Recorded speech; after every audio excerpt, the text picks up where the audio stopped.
Wells only and his guests are not responsible for any losses you may accrue for having weak hands. Where the haters at? Yeah, bitches still ain't showed up.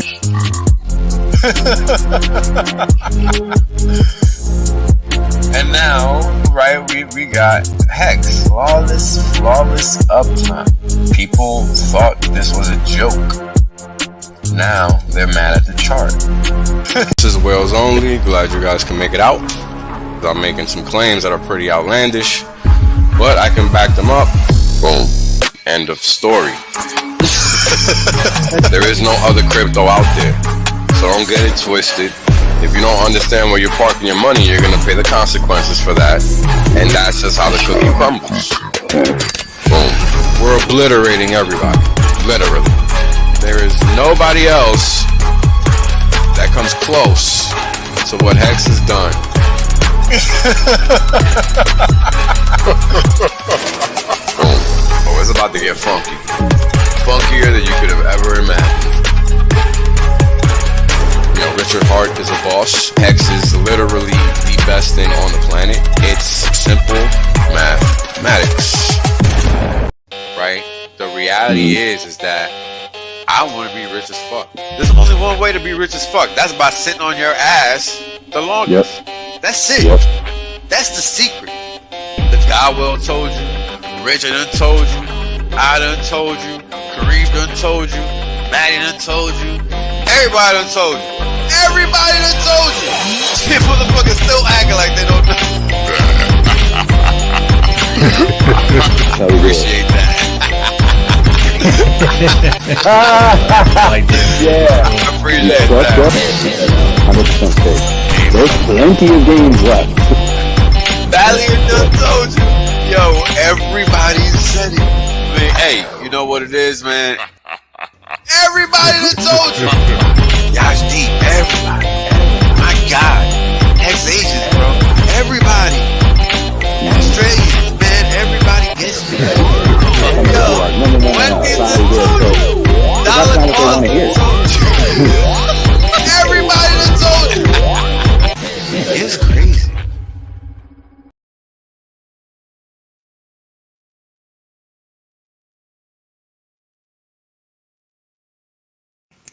What's good, fam? Let me know if you guys can hear me. Happy Sunday to all. Man, what a week. What a week.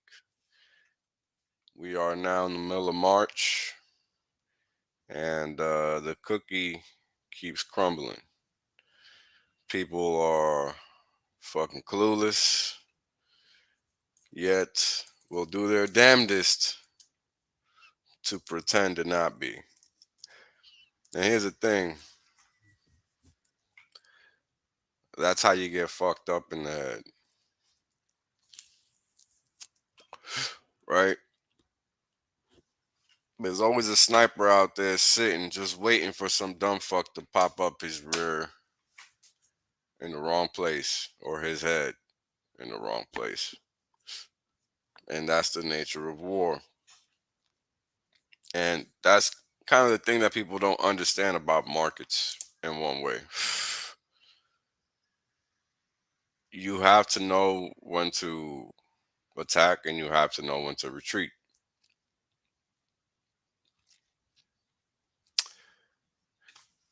Now, that only applies if you are operating under time constraints. That's the only time it applies.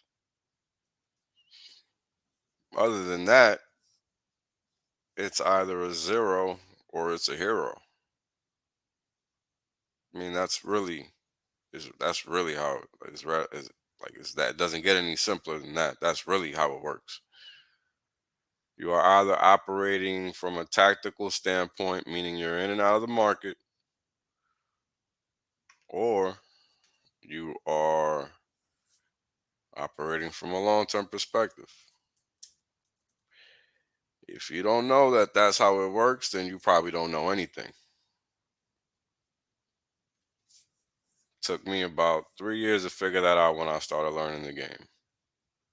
Learning how to execute from that perspective is a whole nother story. The worst thing you can do to yourself on the journey to financial freedom is to think you know everything. You don't. I don't. Because there's always things you don't know.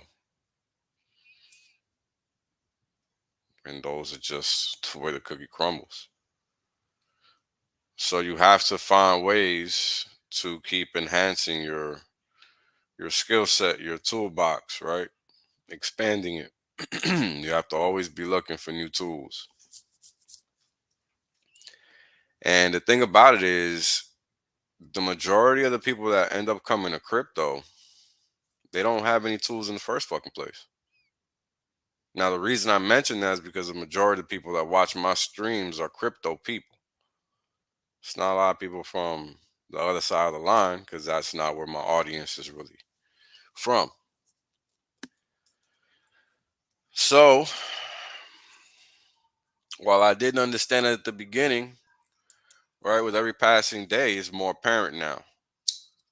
And you really don't have to look too far if you're on social media to see how real that is, right? And now what's the point of that? Well, the point of that is being new to something is the same no matter what that thing is. I hope that makes sense. So just like at one point you couldn't tie your shoes, right now you can tie all kinds of shoes and all types of shit. Everything is the same, folks. But if you're not putting in the work, you're not going to get the desired result. And this is the problem. People think that they can just come to crypto, click buy, and then that's it, just because they see shit on YouTube or whatever. I don't know. Whatever the fuck it is people see, I don't know. Because again, my entry to crypto was over a decade ago. It wasn't from some get rich quick fucking video. So I don't look at crypto or like the rest of people do. I don't. It's not a get rich quick thing. And that's why your ass is still fucking chasing shit coins. I mean, these are just the facts. These are the same things I've been saying since day one.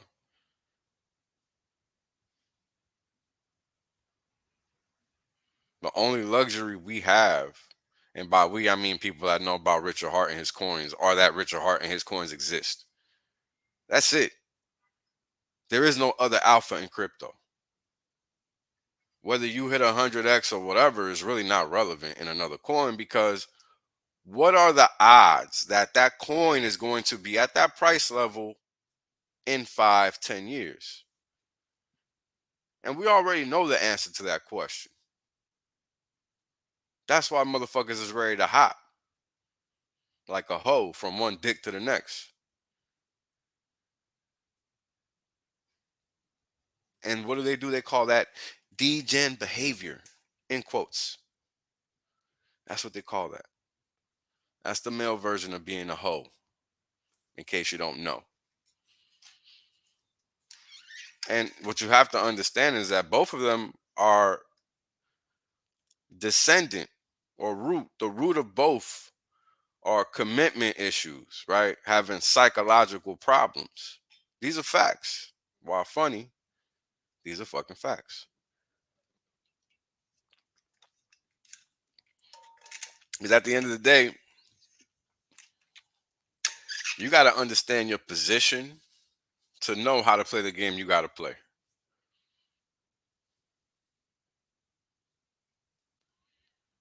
How are you playing a game on a 5-minute chart, pretending to make year-long time frame based decisions? I mean, this is the type of shit people do. Not understanding what comes from that. And what comes from that, honestly, is nothing positive. If it was positive, I wouldn't have to talk about it. You would just do. And these are the types of things that people, I'm sorry about that in the background. Um, these are the types of things that people just really don't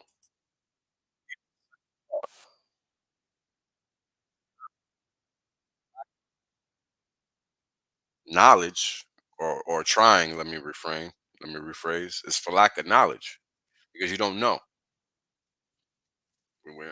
Like I say all the time, is what you don't know that gets you.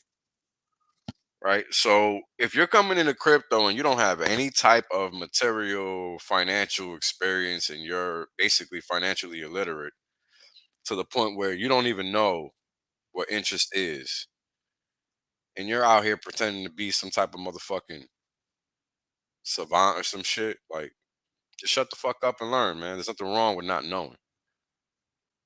Because what the thing that pisses me off the most about people, especially in fucking crypto, the average person in crypto is fucking retarded by choice. Fuck the rest. That's a fact. The majority of the people in crypto are stupid because they want to be stupid. They don't want to fucking read. Now, be advised, this applies to every fucking thing because Wall Street and trading and the legacy side is no different, right? I'm sure you guys have all heard of Wall Street bets, and all you see there is the same thing.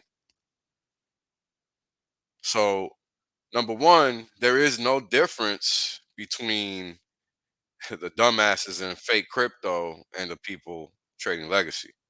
The only difference is that people in fake crypto don't know that they don't know shit and think that they're gonna just walk up in here, click and buy, and then that's it.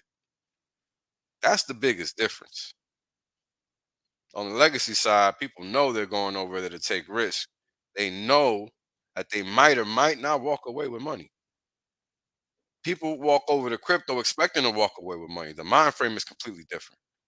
That's why the attitudes are so distinct. I don't have to talk to legacy people like I talk to people in crypto. It's not even the same frame of mind. But you wouldn't know that because all you know is fake crypto. Now, 99% of this shit in crypto is fake. It doesn't matter what you want to believe. And I've been saying this shit for years. Now, some of you dumbasses might get it by now, but the majority of the dumb fucks don't. Now, if you're just a dumbass and not a dumb fuck, maybe you want to graduate and elevate your pockets somewhat by taking advantage of opportunity when it presents itself. Because this is the thing that people don't understand about markets. Humans determine the pricing. Humans determine the pricing. Humans determine the pricing.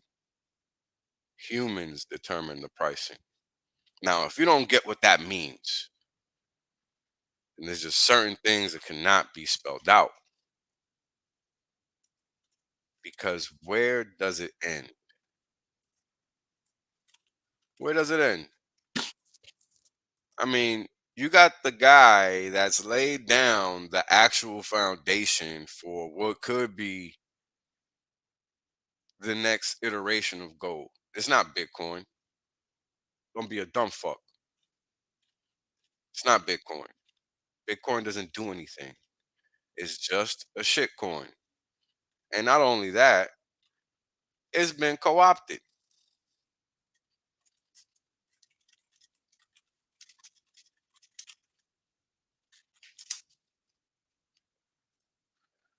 So, what do you expect from a crowd that doesn't understand what they are supposed to be representing in the first place?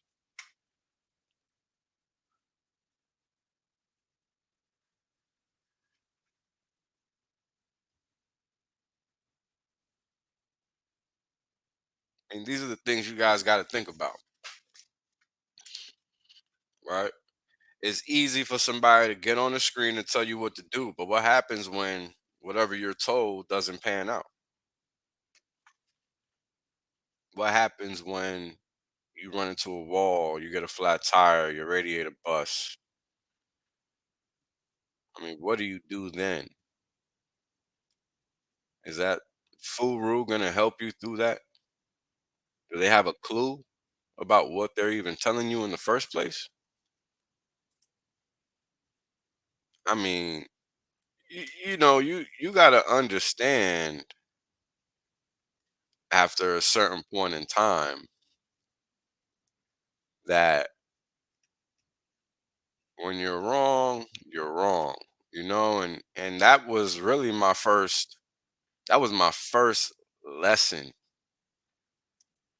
in really elevating my game in terms of making money from markets because it's so easy to just do it. And I think that that is one of the biggest problems with that thing. The internet gives us this access to being able to make money on the internet with seemingly or with what seems like no effort. But guess what?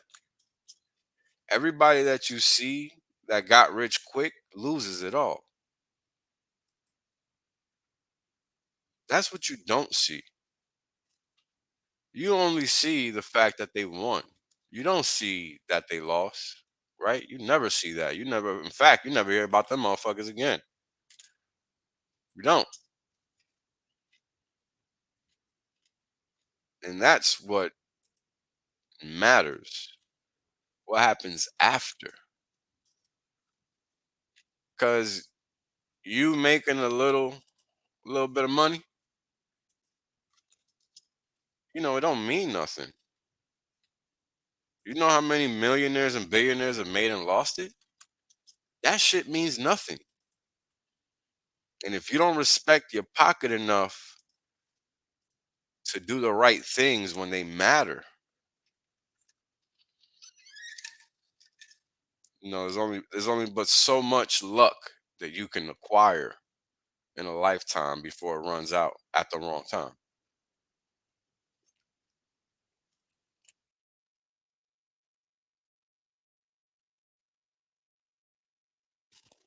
I mean, we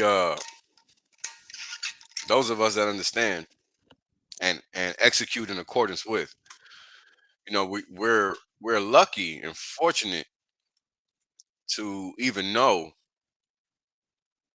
that the RH system exists, right? And what's the end result of something that is actually unconfiscatable, can actually not be tampered with, and just does what it's supposed to do.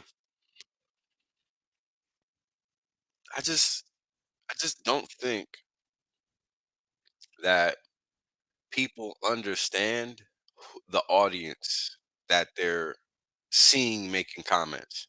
You have to really be wary of negative commentary, first of all. Second of all, when everybody's making the same comment, that kind of cancels the comment out from being valid. Period. I mean, if you don't know that about life and you're over 20, then you're just fucking destined to get screwed over by life because you're not paying attention. You can ask anybody with two brain cells that kind of pays attention. They'll confirm what I'm saying on that perspective. That's how the universe works. When the boat is getting ready to tip over on one side, what do you naturally think you have to do? Go to the other side so that it doesn't tip over. And that's how markets work. Humans either tip the boat over or they don't.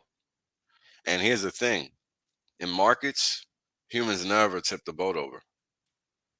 Never. The market is designed to represent that little skull you're looking at in the image on your screen. That's exactly what it's designed to do.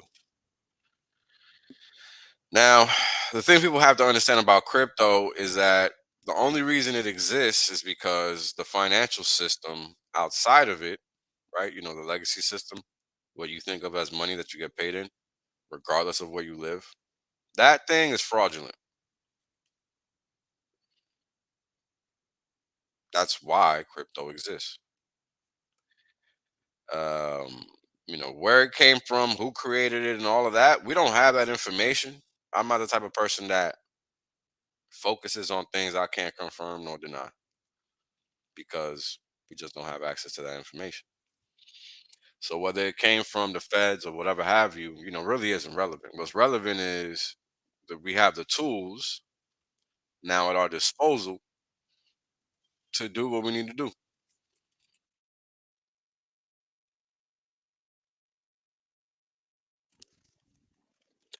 So, given that we have the tools at our disposal, why aren't we taking action? Well, the problem is that everybody's essentially had their skull beat in to think that they have to chase useless work, useless units of paper, because that's exactly what it is. Think about it like this. At one point in time, the richest guys in the world were rich from industrial whatever, industrial concerns, right? Then that changed to manufacturing concerns, right? And if you know a little bit about economics, you understand where I'm going with this. Then we went from manufacturing concerns to technological, but really financial, then technological, then where we're at now, which is a mix of both financial and technological. Now, the thing about it is that we're at an interesting point in time because the country that is at the center of the problem doesn't understand that it is the center of the problem. Like no matter how many millions of dollars you have, it's worth zero. How many billions, it doesn't matter, it's worth zero. Because all that has to happen is that reality just has to get in line with reality one day. And that's the end of it. That's hard for people to wrap their head around because they've been brainwashed into believing a lie. And that lie has been solid for so long that they can't fathom it not being true one day. But ask Iraqis, ask people from Lebanon, ask. Like this shit has happened in the past 20 fucking years. Ask Indians, ask the Turkish people.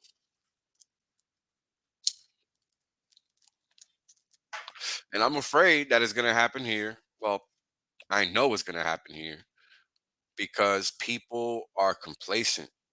The ignorance is palpable. And not only is it palpable, people wear it like a badge of honor. The ignorance. It's amazing, actually.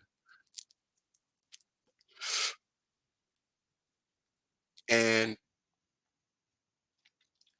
where does it end? It doesn't. And that's what I figured out. You either find a way to protect yourself and hope for the best because from a monetary perspective, we don't know what the other side's going to look like.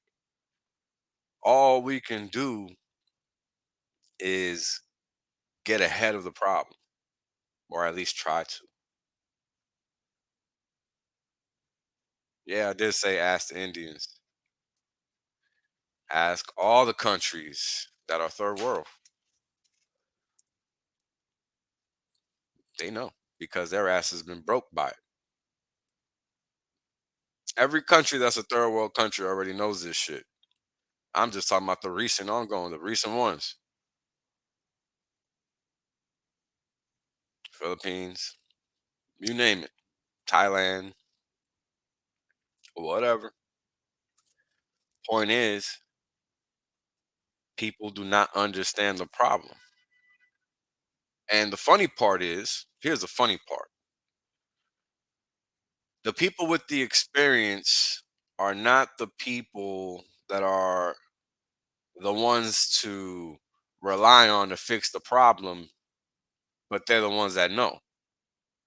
The people that don't know are so full of themselves that they wouldn't listen to the people that have the experience and know what the problem is. But then when you look at a country like Argentina, it doesn't really matter because they are the end result. Wash, rinse, repeat.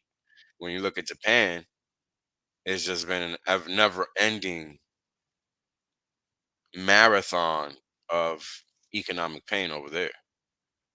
That's it. Just that. Like those people don't know anything else. That's why they only work 12 hours a day, 5 days a week. I think it might even be 7. I really don't fucking know, but they don't do free time over there in Japan like we do over here. They don't do that type of shit. And I mean for the white collar workers. White collar is blue collar in Japan. So that's the future. That's the best case scenario for America. Best case in terms of the worst case. Because as it stands, the trades are the new white collar. But then it depends what trade. Because then if your ass gets AI'd out, well, you ain't got much of a trade. So it just depends. And I can't think of any right now, but I'm sure they're out there. I'm sure they're out there. There's plenty of things a machine and a robot can do that doesn't require human effort or human interference or human interjection or whatever, like water and stuff. You don't need humans for that.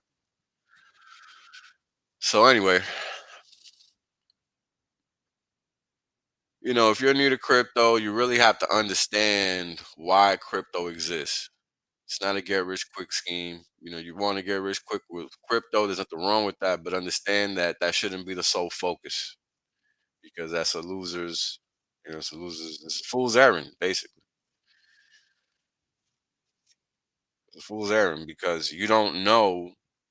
You don't know what you're buying. Otherwise, you really don't, and biggest. That's the biggest point. You don't know. That's exactly why I was against projects since the start of Pulse Chain. How's that worked out for you dumbasses? I mean, the fact that nobody even knows about farming or talks about it or whatever, like it's fucking crazy to me because that's the easy money. That's the easy money. Nobody. None of the fool rules. None of the motherfuckers talking about all the mother shit coins got a fucking clue. Although you did have some fag bags charging you thousands of dollars for that basic ass shit. And fag bags was paying them the other fag bags for that shit. I mean, I cannot help people like that. Those are the same people that shit talk me or think that they're better or think that they got some shit figured out, which is not what they got figured out, clearly. I mean, you cannot help some people. And time always provides clarity. You're not always going to see the resolution. And sometimes it ain't to be seen, it's just to be learned by the others. Because again, a temporary win is not a win. And that's the thing that a young person does not understand. It takes perspective to understand that. And that's why so many people in crypto are only temporarily rich. I don't have any interest in being temporarily rich. That's why I only talk about certain coins and only talk about long term perspective here because that is what crypto should be. Now, if you end up making millions along the way, like those people that held Hex from 2021 to or 2020 to 2021 or 2019 to 2021, uh, you know, they did all right. And that's with no community, nobody knowing about it. So I really don't understand people that think they have it figured out when they don't. I mean, all the buffoons from back in the day didn't even think Hex was gonna hit a penny, let alone 10 cents. So understand that you don't know, and neither does anybody that's out there pretending to know. There's a difference between being able to speak to probabilities, which is what I do, and talking out your ass, which is what everybody else does. I mean, it's so bad that motherfuckers don't even understand what I'm saying, yet think they have a right to speak to me some type of way. Like, nah, man, you don't. I smoke more weed than you, and I'm smarter than you. Just deal with it. Just deal with it. You be all right, motherfucker, but just deal with it, cause motherfuckers are shit. Time has proven it. I don't even have to say anything.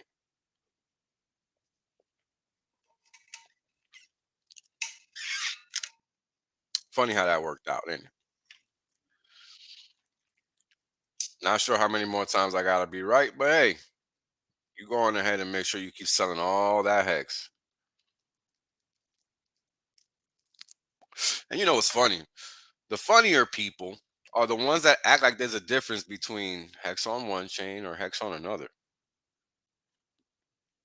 I honestly have no idea what the difference is personally, besides the gas fee. And I don't know about you motherfuckers, but it's 2024. We knew about Pulse Chain in 2021. So I really don't have any idea what the fuck changed.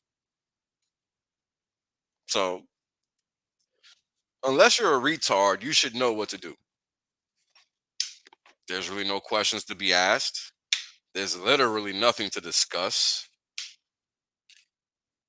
This is very straightforward.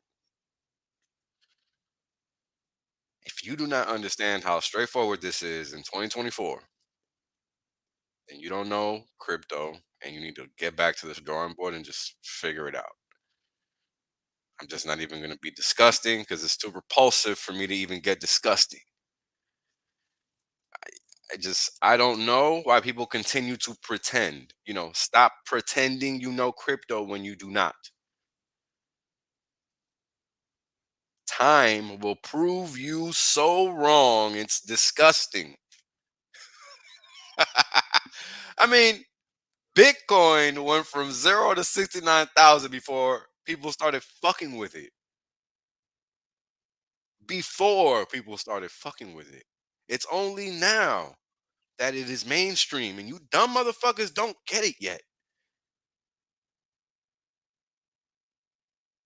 Man.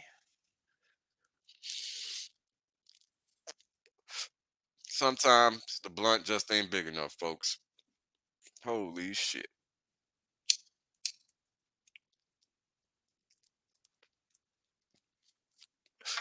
I mean, let's watch some videos. It's time to watch some videos, man. Because it's just too damn funny. Oh, man. All right. All right. Now, the first one's a personal favorite. What we have here is a, hold on, let me get out of the way. What we have here is a 73-year-old man came to America 40 years ago. From where? Vietnam. So odds are, he probably came over here as a kid from Vietnam. Probably, because he looks pretty old. Anyway, point is, the man knows communism, right? Motherfuckers from Vietnam. That's exactly what that war was all about. But the thing is, so here's the thing that people don't know about Vietnam. Well, most people, because it's just not promoted publicly. Number one, the quote-unquote VC, aka the enemy, was the average person in Vietnam, just the commoner, just the regular person that was from Vietnam. Because everybody was backing the communists. The small group of people were the ones supporting what you would consider freedom.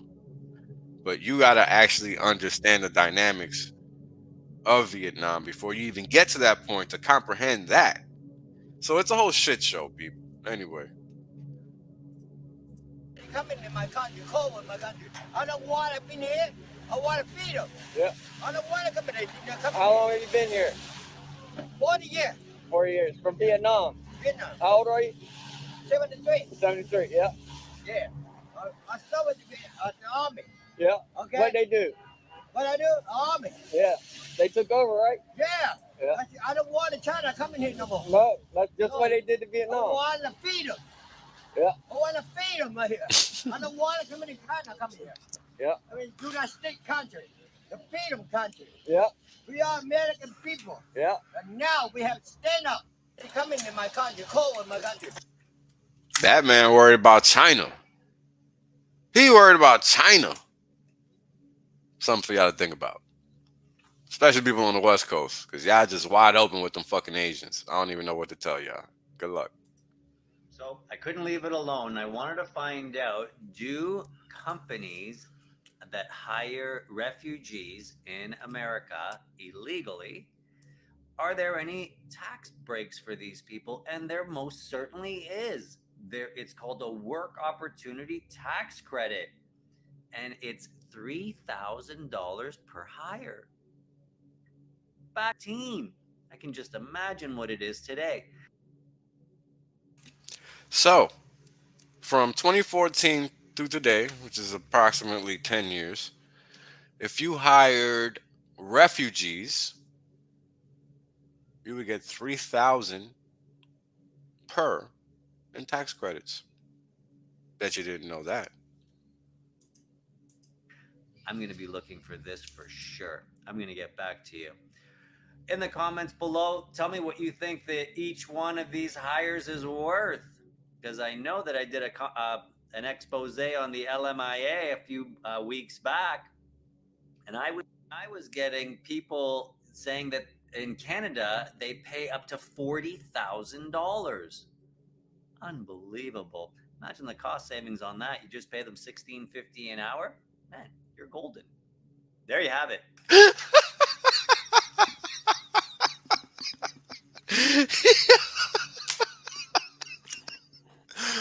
Oh my god!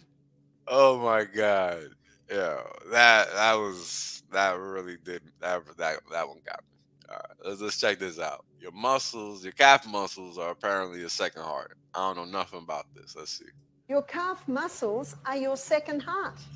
It's your calf muscles that pump the blood back up to the rest of your body. Now, there is a problem that some women and some men get called varicose veins. You know, the best cure for varicose veins is rebounding, because when you're rebounding, that majorly stimulates your second heart, which is your calf muscle. And what happens with varicose veins is the blood's tending to sit and cool in the venous system. You see, your arteries come away from the heart, the venous system is coming back to the heart. Even just the health bounce, just even going like that is strengthening or moving your second heart, your calf muscles. Around your capillary system, your blood network, there are muscles. And as the heart pumps, it causes muscular contraction. Well, damn, that makes sense. Calf muscle. It's things like that, man. Things like that you gotta pay attention to. Basic stuff. All right, now I might just play this one every damn stream, just because people need to know. For all of you fucking celebrity worshippers and shit. That could be good, couldn't it? Thank you to Satan for giving me inspiration. I'd like to, first of all, I'd like to thank Satan. I'd like to thank Louis Armstrong. I'd like to thank Neil Young. I'd like to thank the Rollins Band. I always listen to gospel music, and my parents are both traveling ministers, and so I kind of sang about, what was going on in my life at 15, and that's how I got introduced to the music industry. Because I swear I wanted to be like the Amy Grant of music. Yeah. But it didn't work out, and so I sold my soul to the devil.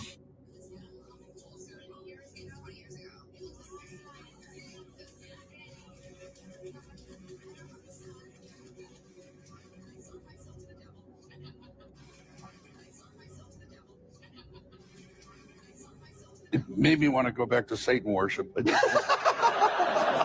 Well, cool. I think it worked for me. It got me a career. When I was 12 years old, I signed a deal with Satan in my room, and I was to... CBS doesn't condone this. Wait a minute.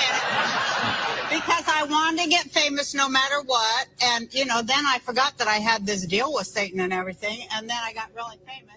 Did I sell my soul? I sold my soul for you. Now figure that out. Talking about I sold my soul for you.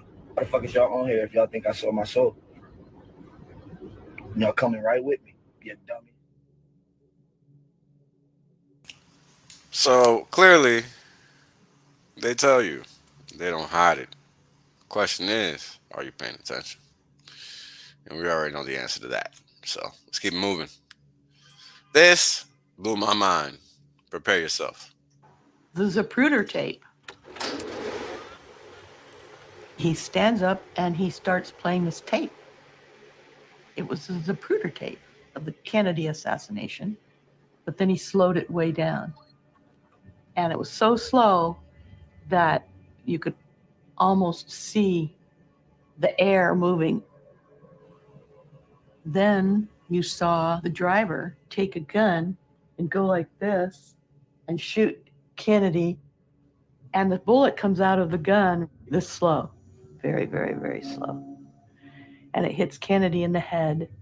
And you see everything flying out of his head. And I'm thinking, this isn't the tape I ever saw before. So I said, is this a doctored tape? What's this about? And he said, this is the original one. And I said, no, you know.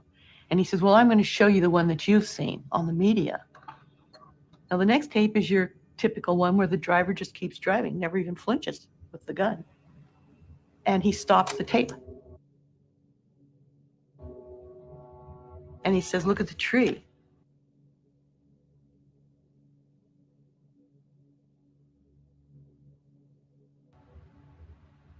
And there's the top of a tree growing in air.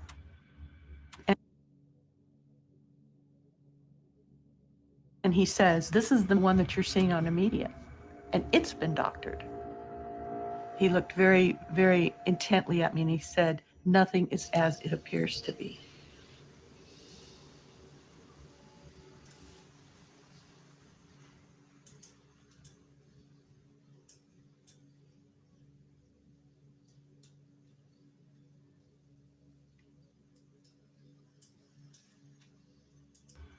And he says, this is the one that you're seeing on the media. Now, I don't know about you guys, but I've watched this video so many times and never in my life did I notice this. And this is a wall, right?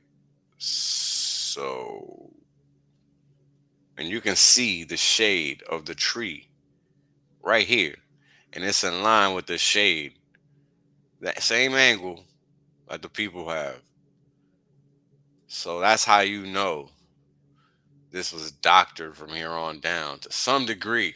You know, however they did it, I don't know. I don't know shit about film, but that's pretty much, yeah.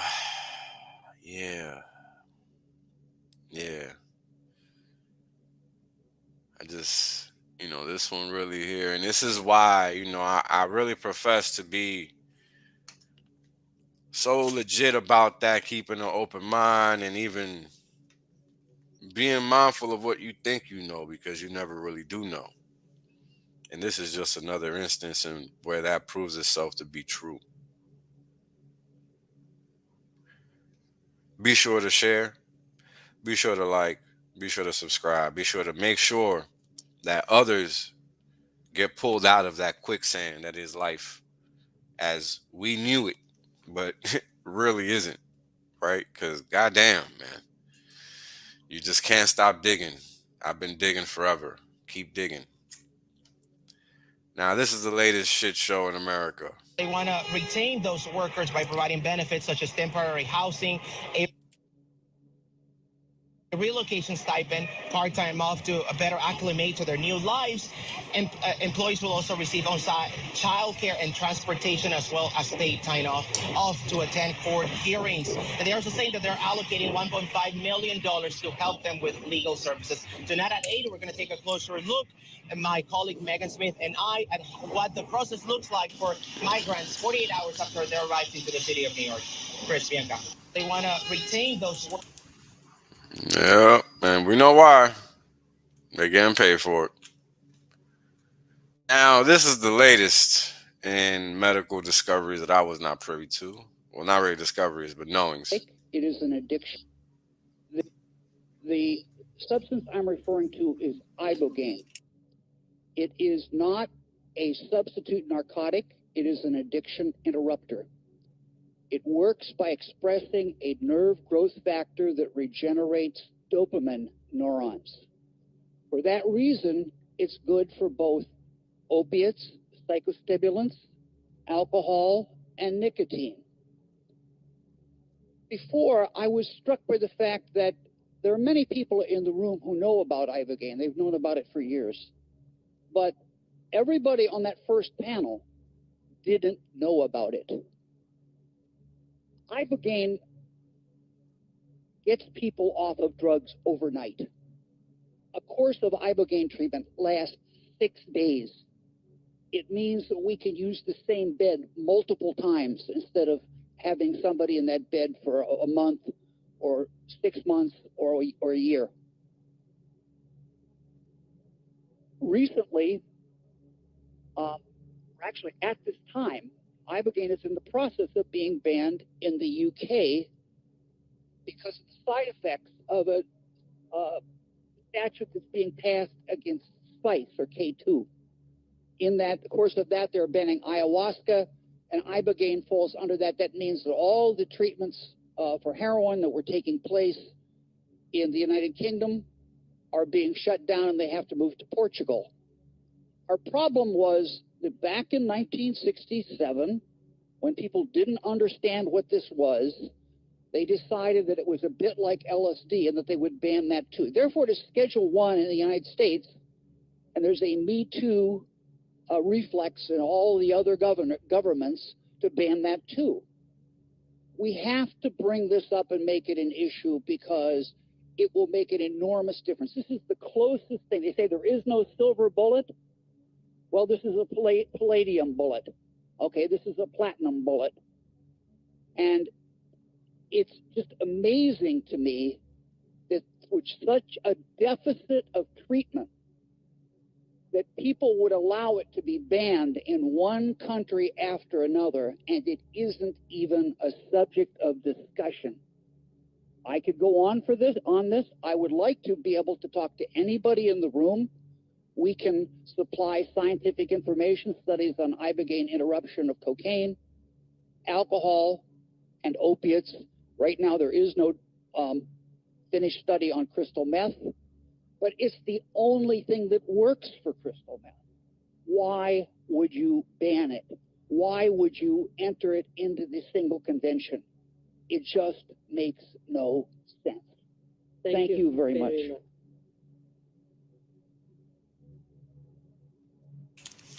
Well, I think at this point, we do know why. And it's understanding these types of things, understanding that these types of things are real, that really lend us perspective with respect to decision making, right? Like, decision making is what makes life a real thing. And by a real thing, I mean worth living. Because it's very easy to just not even participate in life. You know, I know because I did it. I know exactly what that is. And a lot of people do it not realizing that that's what they're doing. And, you know, ultimately, everybody wants to win. Nobody wants to lose. Everybody wants success to some degree, right? If you want something, you want it. The question is, what do you want? And for a lot of people, they don't really know anything about that. And that is what they want, right? And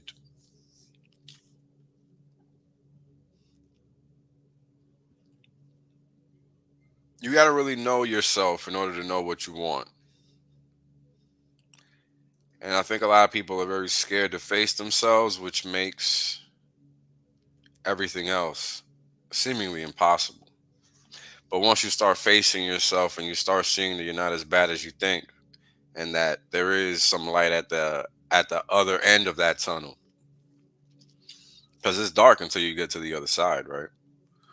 But once you get to that other side and you see things are not as bad as they seem,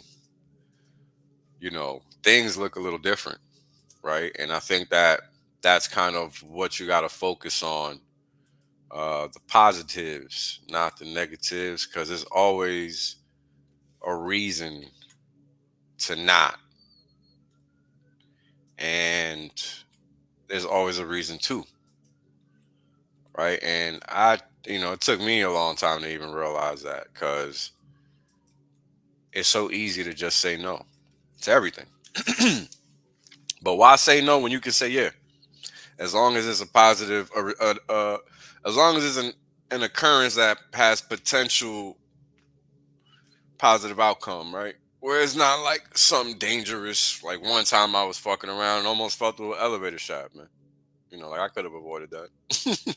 Never gonna forget it. And the reason I bring it up is because while I didn't fall through the shaft, I sure as hell could have. Thank God for that meager chicken wire. If it wouldn't be for that chicken wire, it would have definitely fell right through that goddamn shaft. Because that glass just cracked, broke like it was nothing.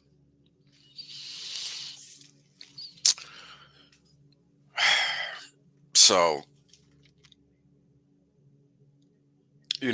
markets are a thing. And the reason I say it like that is because we humans determine what markets are,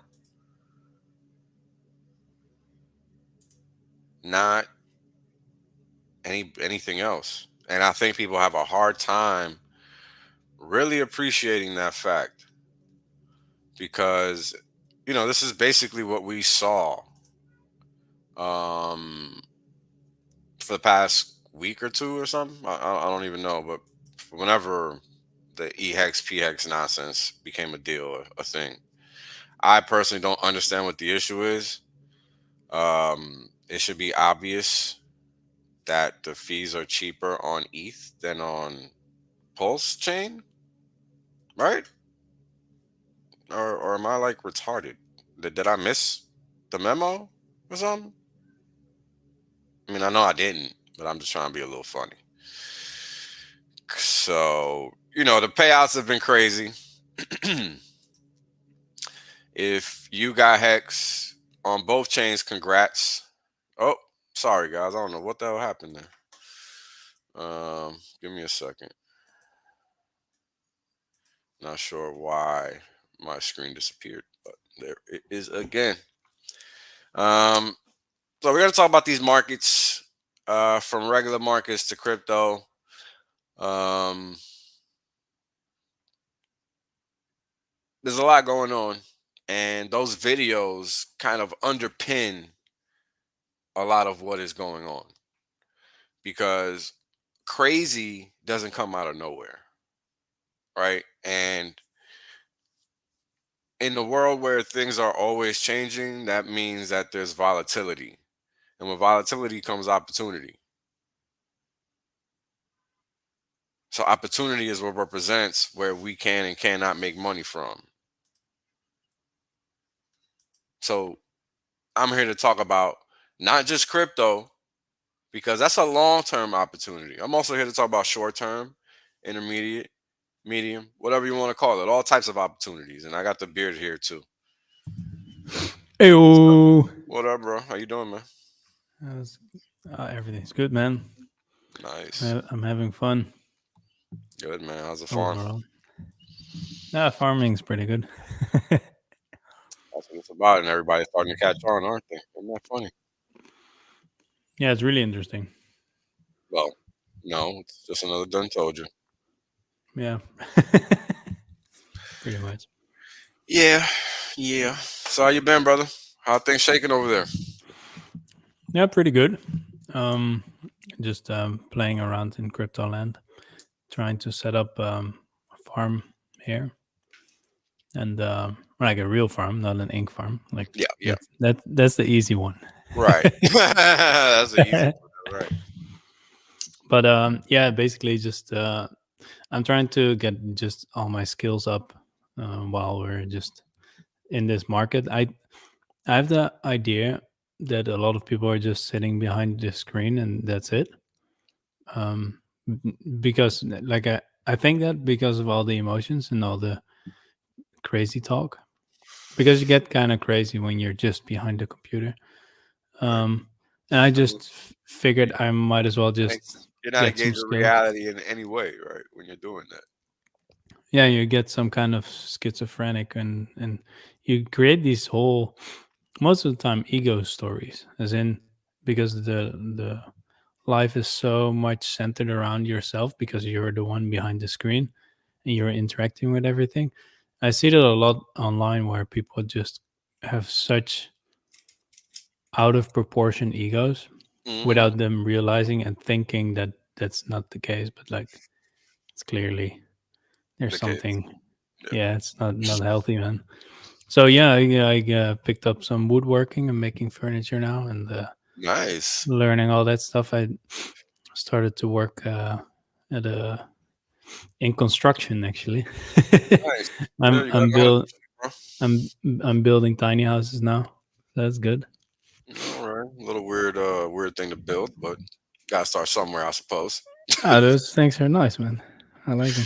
I don't need a big house. I want to build my own tiny house, and then just have a tiny, big piece of regular, land. big. Get it? Starting with a tiny house. You missed it. Yeah. It's because you're English. It's because it's English. If it was English, you would have caught on. This is all good. All right. Yeah. It's all good. It was a pun on How's it words. going here, man? It's going good, brother. Same old shit on my side. I'm just I'm actually I don't know if people can tell or people cannot tell what I'm doing, but what I'm doing is I guess I'll give you guys a little snippet. I'm hold on. I'm doing this thing I do with options where I essentially derive support and resistance from where the biggest strike has what you call open interest, and all open interest is just market positions that haven't been closed. So that means that you see how it says 86,000 puts in yellow. Or I put 86,299. Yep. So what that means is if you look down from the hand all the way to the bottom of the x-axis, you see that 60. Yep. That means that if you look at the price of crude on the chart, I'll have a green line marked there for 60 because that's an area where a lot of puts are. And typically, that's a lot of institutions selling puts because that is an area of support. And when they're selling those puts, they're using that because it becomes a credit to the account when you sell a put. So what that means is on the books, you have a positive balance to work with now. So if you can cross that positive balance over to the same asset, right, and you can buy you some upside if you expect the market to go up, then you can profit on both sides of the ledger by selling puts to those that believe the market is going to go down, and then by actually buying calls, which is an option to buy the contract outright when the market goes up. Does that make sense? Because you think so basically they're buying calls on support levels, basically? and The, selling them. the idea is to finance the purchase of the calls. So yes, by itself. by selling these puts. Because the thing is, when you sell the puts, that's a financial transaction, right? Uh-huh. So what's happening when you're selling puts is that you're essentially providing insurance to some other trader that wants to buy the put. Yeah. And the same thing is happening when you're buying a call. It's just in the other direction. So you can buy insurance, quote unquote, as it's called, which is what options are considered, for both sides of the market, up and down. And that's why you have blue, which is showing call here, Yeah. and then yellow, which is showing puts here. So if I click on this, it's not going to show you any of the puts. Yeah. It's only going to show you the blue. And what you want, and what I want you guys to notice is that the higher the value on the x-axis go, what do you notice? The more open Calls, interest exists. Yeah, the more calls that you see on the chart. And it's going to be the same thing for the puts, right? The further out, the further down you go, the more activity you're going to see, right? And that's a function of the reality of what we're looking at, right? So if people are expecting price to go down or up, well, they're going to put their money down in accordance with that, right? They're not going to act like the market's going to go up when it's going to go down if they think that that's what's going to happen. You get what I'm saying? Mm-hmm. So the idea is if the market is trading in the 70s, what's all this yellow doing down here? Right? Does that mean people think the market is going to go down? Or does that mean that people think the market is going to go up? Confusing, right? Yes. Yeah, it's very confusing. And this is just the first layer of thinking past motherfuckers just buying and selling. Yeah. Because once you get into derivatives, it's a bunch of side bets, right? And those side bets really are what drive the market. So we have identified 60, right, as a place of interest, 86,000 contracts. 65, second highest place of interest, 77,000 contracts, almost 78. Mm-hmm. 70 drops all the way to 50,000. So we basically went a delta of 36,000 contracts and $10, right? So when we come back, now let me go to show you guys the price chart. Because the whole idea is we're trying to extract understanding from positioning, right? What are people thinking the market is going to do? Because they're putting their money down on it, and the market's going to reflect that expectation. You understand what I'm saying? Yeah. Yeah. All right. So that's the idea behind annotating this information on a chart. Give me a second here, guys. Sorry for this sloppiness. All right, give me a second because I want to keep these moving averages on here, but these damn boxes get in the way when it's not just my thing.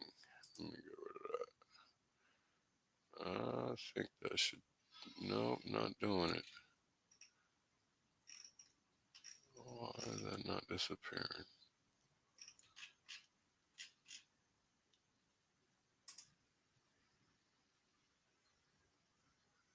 Okay. Let's see if this does it. So maybe I'm a bit confused, but the x-axis, the volume in what you just showed. The x-axis. No. Ignore the volume part. So that's confusing. Okay. I should have mentioned that. Yeah, ignore the volume part. That is the price, as in the numbers on the x-axis. Yeah, What is the price? Okay. Yeah. So the numbers on the x-axis represent what is called the strike price. The strike price determines the value of the contract. So yeah, okay. And that gets calculated how often? Every second, just like everything. Okay, I got you. Every time there's a trade, basically. Gotcha. So yeah, so basically where the sell price is or the buy price. Yeah, basically, it's another way to look at the market. So the the fact that there was volume rhythm, that and we should ignore that because that No, kind no, of no, confuses no, me. no. The volume is there just as a representation of the day's activity. We're looking at the big picture, not just the day's data. That's why I'm saying ignore it. Yeah. Okay. Gotcha. We'll go back to it and I'll walk you through it again because we're trying to highlight something here. Yeah. And what I want to highlight is how the option activity shows you one thing in particular, right? So let me zoom in real quick because now that shit looks too damn far out there. Yeah, hold on. All right, hold on. Your trading view looks infinitely more complicated than mine. Well, I just got lines on it. I don't. It looks complicated, but it's not. It's not. I promise you, it's not. Once you understand market Yeah. Sure. structure, you look at things a little differently, and that's all it is. That's all it is. It's just another basic way of looking at the same thing. You just wanna. So what happens is that over time you have so many different things going on in your head. You need visuals to kind of make Yeah. Yeah. things easy, and that's really what it is. So look down here, right? I'm clicking on that, and this is showing you where it's 60, and I just want you guys to see the coordinates 60, 60 all the way across. So when you look left, what do you see? You see that price traded close to 60 but never got there. No. 65 is that next iteration higher, that next level higher. So you Yeah. see Big support level, basically. exactly. So a put allows you to benefit. If you buy a put, you benefit from downside price activity. Yes. Okay, so if you're selling them, you benefit from the price going up and not down. Capiche? Yes. I know it's confusing at first, so no worries. No, it makes sense. I'm Yeah, of just course. I'm just thinking you're not directly earning money, then, right? You're just No, you are. creating the opportunity to. You are. That's the thing. It's just not Ah. the same as you would think of it. So what happens is, this is what happens. If you're selling a contract to somebody at 1, Yes. right? That 1 has to go to 0, right? In order for you to, if you're selling the contract, you can only make money if the price of that contract goes down because the buyer needs it to go up in value. Yeah. Even though the price goes up based on the market going down, and that's what's confusing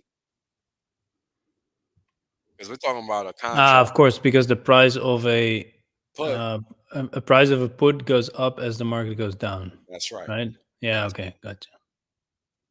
So that's why That I'm makes sense. focused. Yeah. Yeah, that's why I'm focused down here because I want you to understand both sides. Gotcha. So when we go back to the other screen, this is why we focus on 60 and 65 because those are the points with the highest amount of open interest. Meaning that's where that's where the institutions sold the most puts because their expectation was for the market to go higher, not Yeah. lower. And the market shows that yet and still. And you guys saw at first it said December up here. I hadn't changed it since that point in time to today because I like to change it at least once a quarter just to see how the market shakes out. Now, when I wrote this, it was December 2023. And the market just bounced off that level, and we're still chugging along. And we're now at 1, right? So the picture, in essence, has not changed. So what I'm going to do is I'm going to go back now to showing the other picture, which reflects the actual open interest, just so we can nip it in the bud. So this, let me know if you guys can see this. I'm pretty sure you guys can see it. I can see it at least. All right. So this down here is just volume for the most recent trading day. You see up here in the upper right how it says Friday, March 15, 2024? Yep. Once I change that, this is going to change a lot, and this is only going to change a little, but the whole thing changed. Hold on. See, this picture looks completely different, whereas this is pretty much the same. All the big strikes are still the same. Right? So that, in essence, is the same versus this, which is different. Because Thursday had more activity than Friday. So, anyways, you want to focus on the most recent day because that's the freshest set of data, and you want to make sure you have the freshest perspective on what sentiment is in the market. Now, let me ask you this. Just by looking at it like, hold on, let me reset. Just looking at it like this, does it look Yeah. like there's more calls or more puts? More puts. There's actually more calls. There's more blue. Really? It looks like Yeah. more. Yeah. Okay. Yeah. Okay. Yeah. If you go, yeah, sure. Yeah. You gotta look a little bit further right. I Yeah. wouldn't go Okay. past the 150 though, because come on, they all the way out here. They ain't making no impact. Like that shit is just crazy. 250, come on, bro. 25. I mean, this is the kind of thing you gotta understand about looking. Okay, so everybody likes looking at fucking wallets and what the wallets are doing, right? Yeah. You know how I always shit talk that and I say it's stupid and it's pointless. Yeah, well, this is another example as to why. Imagine taking a 25,000 contract open position seriously at 2,000 at $250. I mean, Uh come on. What? And then they got 245 days of expiration. So they're playing this for the end of the year. For all we know, that's a goddamn refiner that can afford to put that out as a hedge trade. You understand that what I mean? huh. So this is why you can't look at this or anybody's wallet as a tool of information because it's not giving you anything that you understand. You don't know their Intentions. end situation. Exactly. You don't know Huh. the context of that position. For all you know, this person that is long essentially 24 million barrels, this is like being long 24 million barrels and saying, I'm okay with losing money on 24 million barrels if we don't get to $250. And nobody's actually going to be okay with that. That's dumb. Right? That's really dumb. But that's what you see on the chart. So this is So what why happens at the end of those days? they go And to zero. If the contract isn't at 250, it goes to zero. so Period. you lose all your money then. Yep. Huh. But the price is changing all the time. Yeah, sure. All the time, price is changing because it's an active market. So what I was gonna say. So this is why we got to zoom in into the immediate area where the price activity is actually occurring, and then you Yeah. can't go too far out, right? Because if we're trading at 80, why the hell are we looking at $200? Like that's $100 and 20. That's $120 away. You know, the market got to get to 100 first. You know what I'm saying? So you don't want to really go past too far when you're looking at what people are doing in terms of positioning. And at this point, 60 is really only being looked at because it's not far from 80, right? Because 100, because we're already what? We are, the low was 61. I'm just trying to 61.46. And that happened in April 2020, May 2023. And we went all the way to 90, what was it? 93, 91, almost $94 back in September 2023, end of September 2023. Now we're at $61 or $81, sorry. We didn't even go into $65. We only went to 67 and change. So the market is structurally bullish.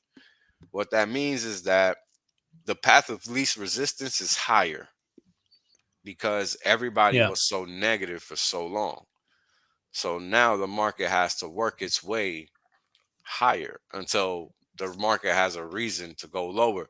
And as we know, with all the crazy stuff going on in the world, not a lot of reasons for that. Not a lot of reasons for the market to go lower. So these points here act like magnets.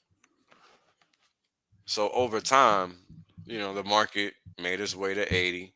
It had to make its way through 76 and 75 or 77. And if you watched me for a while, you heard me talking about these levels months ago. And all of a sudden, we're at 81 now. So the market's going to keep going from magnet level to magnet level. because that's just the way it works, because people determine what happens in the market. The market doesn't just randomly go places. This stuff happens because people are clicking buy sell. Yeah. And however they're buying and selling, whatever the combination is, and that's the thing that makes understanding this stuff imperative, right? So why am I talking about all this? Well, now crypto has crept into the legacy side of things where now you got ETFs. Now you got futures. Now you got options on those futures. You're probably going to have options on those ETFs soon enough. Typically takes 30 to 60 days for them people to drop that shit. Give me a second, please. Gotta drink some water.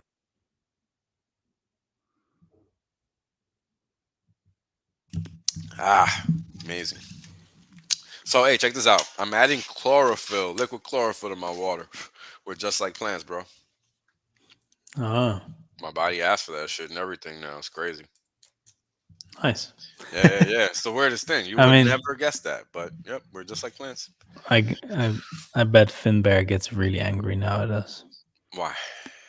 Because he hates plants. That's okay, Finbear. You'll be all right. You'll be all right. Hope you're doing great, Finbear. So let me ask this: the call options there, the big lines. Yep. When the price goes there, just to get my mind around it, when the price goes there, people want to sell their calls. Typically, yes. And that's because it's a resistance line, and they think it's gonna go down. So the reason I use Right? it, the reason I use this information is to identify support and resistance levels, areas of risk. Yeah, exactly. Right. So this is a way to see the future without it being on a chart. Basically. This is just a different order book, basically. Yes, exactly. So it aids in seeing the actual resistance and support levels. Yes. Exactly. Gotcha. Because if you look at, all right, I don't think I always have to dumb it down a bit because this stuff I learned it in school basically, but then I forgot about it. Then I learned crypto. Yeah. And now I find it important to understand these things and also the terminology and stuff. Yeah. Because as you can see, it gets merged more and more. Yes. And I guess it can't hurt to understand both sides. No, the reason it's easy for me is because I understand both sides. Yeah. It's not because of anything else. I'm trying to find a way. Bam. Let's see if I can do what I'm trying to do. I don't think I'll be able to. Nope.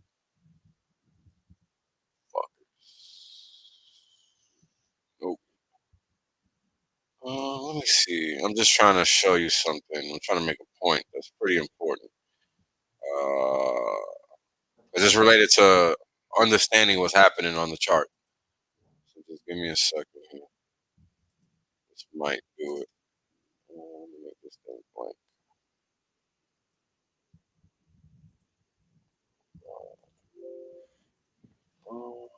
Yes. All right.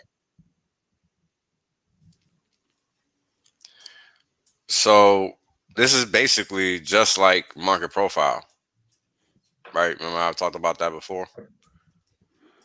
Let me get this shit out of here. All right. So this is price. This is 100, 95, 90, 85, 80, 75, 70, I don't 65. see anything. Oh, you're not looking at my screen? No, yeah, I'm looking at it, but just showing the damn. All right, my bad. I gotta reshare. Excuse me more. All right. It's okay. We know you're a bit digitally retarded. Yes, I am very digitally retarded. All right. Sharing now. All right. Okay. All right. So this is the price of the future where it sits now. This is Yeah. the x-axis, but now I've flipped the Oh, picture. gotcha. I Yeah. flipped the picture, so now it's sitting horizontal, or yeah, it's sitting horizontal to what was vertical. Yeah, to see more the price, Correct. So basically. Yeah. 60, 65, right? You see where my mouse is. Yeah. 70, 75, 80, 85, 90, 95, 100. So because 90 is the biggest one, the Yeah. expectation is that the market is going to ultimately gravitate to 90 and then reverse and then go back down, like Yes. permanent, like secularly, right? As in that's the trend, the next trend we're going to see once we hit 90. But Yeah, because you have more bigger magnets on the right. downside then. Yeah. And the assumption is that the institutions are the only ones that have the monetary means to put out that many contracts there. I mean, let me see what Uh-huh. 90,000 calls. I can't afford 90,000 calls. Can you? I mean, that's at I least, don't know. How expensive are calls? well, it's $10 a tick per Okay. per contract. That's to start off with. Now, a stock is just a cent, not $10. So that's 1,000x just on the tick value. Gotcha. Got it. Got it. So you need some money. You Yeah. understand? It's not cheap. And if we're talking about an options contract, a dollar option contract for crude is $1,000. So $10 contract, Yeah, 100 it's times quite some 10, money. it's $1. Yeah, it's $1,000. So it's quite a bit of money. So it's like 90 million then. No, Yeah. And that's no best case. I don't have that, man. Yeah, exactly. Not a lot of people do, and that's the point, right? That's Yep. why it's fair to presume. And here's the thing: we don't even have accurate numbers on what those 90,000 contracts are worth, but that's Sure. a fair assumption. You know, if it's not 90 million, I think 25 million is a good assumption. And again, what retail trader has that? Not many, Uh-huh. right? And then if they do, you know, that you could presume they're smart and doing the same thing I'm trying to tell you right now, which is Yeah, they're that acting as institutions, basically. correct, which is providing the insurance at that level to the market under the presumption prior, because the market is at 81 now, right? Uh-huh. They have to be selling, and the reason they have to be selling, so people out there can understand. And we'll talk stocks if you guys want. And no, I didn't make any money on those. I wasn't looking at stocks at all. I was too into crypto at the time. Um, and the reason it's important to understand that, you know, the market's at 81 now, right? The institutions are selling the option to to have the right to exercise at 90. Now, the thing to conceptually understand about options contract is that they're priced in accordance with 5 variables, and the biggest impactors of that value are volatility, i.e., how fast the market is moving, and by the market I mean the actual price that the contract is predicated on, so the price of crude, and how close the contract is to the expiration date. If it's far, the impact of a big move is not as significant as if it's closer to the expiration date. So that creates all these different factors along the way in terms of how you can play the market. Because again, understanding that when you're selling these contracts, you're creating a credit to your account. So over time, as the market reprices, that balance increases. You might not be able to use it in a certain way, which is like buying stocks or whatever, because it's technically not there. But you can use it to fund other activities like other sales, because other sales are predicated on sales. It just depends your broker and how much they trust you based on your previous activity. So it's just understanding all these layers to the game, man. Can you see it as some sort of loan because It is some sort of loan, right? You but kind the of thing loan is, I from the wouldn't think market. of it that way because it's really the best way is really insurance. Because what's happening? Somebody's buying the option to benefit if the market goes to this point. which is 90. Yeah. So what happens if they're short? If they're short the contract from 75 to 80, but they bought those call options for 90 at 75, well, shit, they made some money, didn't they? Because it just ran up 5 points, 6 Yeah. points. You see? And that's what I mean. That's the way it's insurance. But you just don't know how much they're long or short the actual contract versus the derivative. I'm getting a bit confused by the word insurance. Yeah, So I know. It's confusing.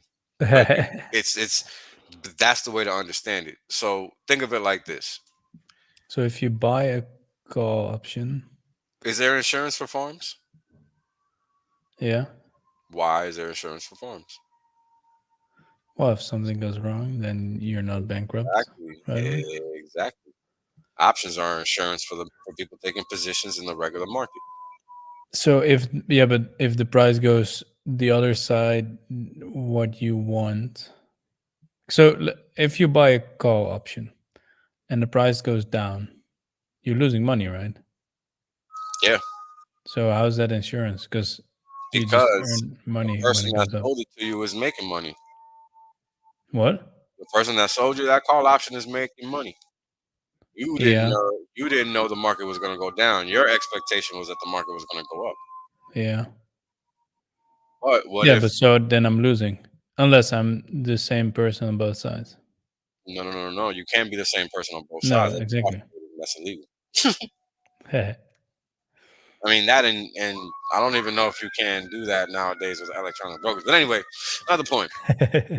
Let's say you have actual oil, Yeah.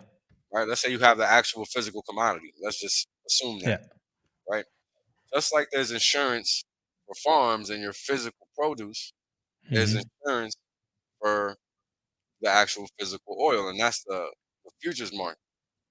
So in the futures market, you can take a position two ways: the actual physical contract, right, which represents the price of $81.26 a barrel, right? This is the actual futures contract. Yeah. And then you got all these other contracts, which is the options. Every market is the same, whether we're talking stock, forex, whatever. Every market is the same. And those options, they just call them derivatives. That's just another word for that. Uh-huh. But the other word for that is insurance. It's all the same. You're getting thrown off just by because it's another word. It's the same thing. Yes. All right. Yeah, I mean, I understand what they are. It's just Well, why I know is you it- do. And that's what I'm telling you. It's the same thing. It's just another word for it. Yeah, I'm just wondering why you call it insurance because it's not because when it goes the other way, you're losing money. So it's This like, is why I call it insurance. You can't take four sides in a regular market. So what I mean is the following. Let me put a little text box. I'll write some shit.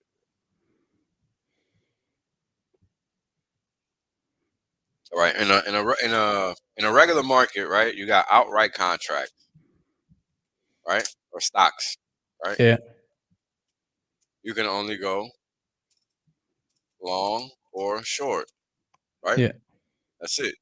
The contract, the stock or contract, yeah, right? That's all you can do. Can't do anything else. Well, options is entirely different. Well, options you're already starting out with calls and puts, right? And then you can sell both and buy both. See? yes, So that's four different ways versus just two. However, if you sell calls, benefit is from price going down because you keep the value at which you sold the contract to the buyer. yeah, So if you sold the contract to the buyer at $1, it has to go to 0 cents in order for you to keep that whole dollar. Otherwise, you can only keep a portion of it. yes, And makes sense. you can close that out at any point in time. Yes. Okay, so that's how options work. That's why I keep calling it insurance, because in regular markets you can't take no insurance. If you're long something, you can You're only long. be long it. That's it. There is no alternative except exiting, unless you open up another account and take an opposite position in another account, which is different, right? That's just another account. You're not doing the same thing in the same book. So so let's say we put up a call, like we buy a call, Mhm. and the price goes down, You lose money. but okay. But let's say we also had a put. So okay, if you buy a call I'm just wondering, like, for how one could you dollar, make money? for one How can dollar, you make money, or at least keep your money, if the price goes against you? That's what I'm thinking. hmm if price goes up, contract goes up. Yeah. Depending how fast. That's the actual answer. If price goes down, contract goes to zero, depending how fast or slow. And there's actually an alternative. If price goes nowhere, contract goes to zero by expiration, guaranteed, because that's what it's designed to do. Okay. So even if price doesn't do anything, you lose money. You lose If money. That's right. yeah. So that's all that's happening with options. But there's so much more variation, right? Just like there's much more variation to lose, there's much more variation to win, Yes. right? And then that's the thing. So this is why you have to look at it opposite than you do just being long or short, because people are doing a million different things. And then on top of that, because these people that have been around markets for so long know that prices are typically going nowhere 80% of the time. They're going to be Uh-huh. selling options because they know they're going to make money 80% of the time, risk free, because that's the way the world works. Nothing happens 80% of the time. History is made in 20% of the things that happen, right? Like the Pareto distribution. Yeah, like 80-20%. Yeah. Yeah, yeah. Everything happens in 20% of the instances or occurrences or whatever, not in 80%. And that applies to markets. So And this is how you see it exercise in options. so then the most money is in selling the calls and the puts, then, or no? If you're big enough, Yeah. because you can absorb the impact. So here's the thing. And this is confusing. This is when it starts getting confusing. Well, this is when it gets confusing because you got to understand real math at this point. Uh-oh. When you're selling options, Yeah. what's happening? Let's talk about that. When you're selling options, you are credited some number, some value, right? Well, you don't know, but that's what's happening, right? Yeah. Say it's $10. Say it's a $10 option. That's a lot of money, right? So Mm-hmm. essentially, you are credited in your account $10 per contract. Now, that's what I've left out Yeah. because that's not really important. It's important to understand it on a singular level. Now, once we start adding to that, now we're talking about $10 per contract, which is actually 1,000, because each option represents 100 shares. So if it's $1 per option in the stock market, that option contract actually costs $100. Uh-huh. And if it's 10 cents, it costs you $10 because you got to pay that 10 times 100, or that 10 cent times 100. Anyway, so now we're talking about $1,000 per contract that your account is being credited with. And the only way it becomes cash is if it actually goes to zero from $10. Otherwise, you only keep a portion of that. Yeah. Okay, and that's all that's happening. So over time, you benefit if you benefit from selling options if the market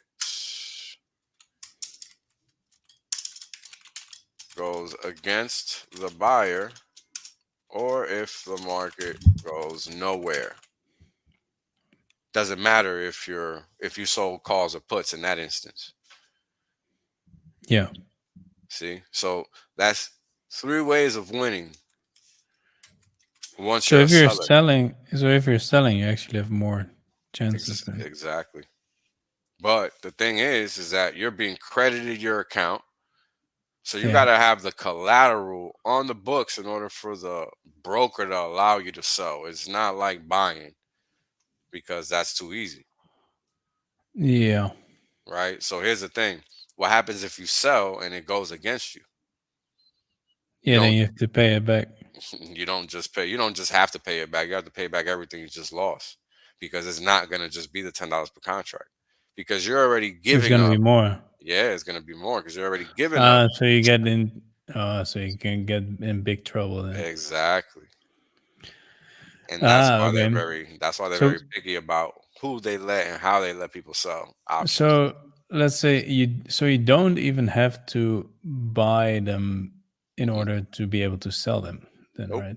Nope. Because you just have to have the money to get into that position basically. Correct.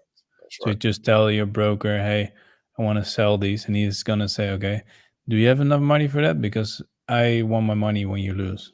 That's right. That's If basically you what's lose, happening, right? if you lose, if you lose. Yeah, if you lose, yeah. Right. But that's correct. So the better your relationship with that broker is. So Well, like let's say this is about banks. having the money. If you got the money in the account, you're gonna be able to do it. Yeah, okay. So the broker just wants reinsurance that he's getting paid. Exactly. It's all math. Yeah. It's all math at the end of the day, right? And I just showed you from a very So high actually, selling is the most profitable thing, but you need to have the money to do it. selling Basically, it. Yeah, selling is akin to being the house when it comes to options because yeah. So if you have the money, you're the house, and you're winning. Yeah.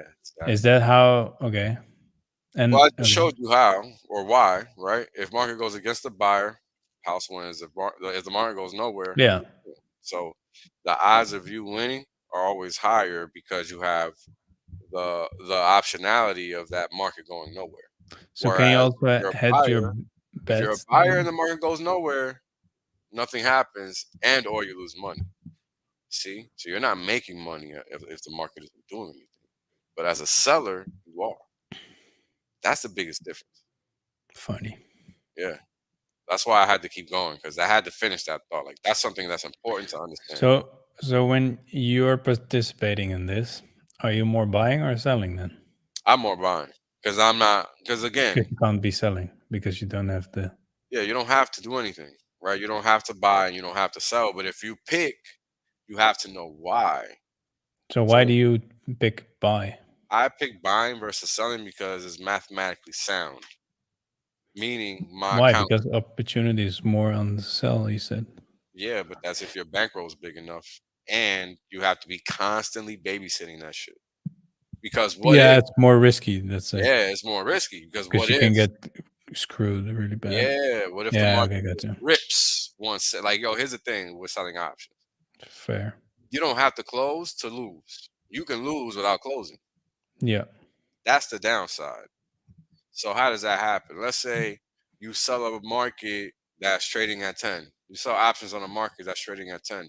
And all of a sudden the market goes up 50%. All of a sudden that market is at 15. And you sold those options at 1 and now they're at 5. They just went against you, Forex. What the fuck you gonna do now? Yeah. You're in the hole big time. Uh, That's why I never sell. That's pretty bad. Yeah, I don't even want to be in the realm of possibility of that happening to me. And That that's can just fuck your entire life. yeah. That's why that's why we study where these options are sold Yeah. to understand what the institutions are thinking and doing. Because just because it's like this one day doesn't mean it could stay like this the next day. For all we know, this will open up Tuesday and it'll look different.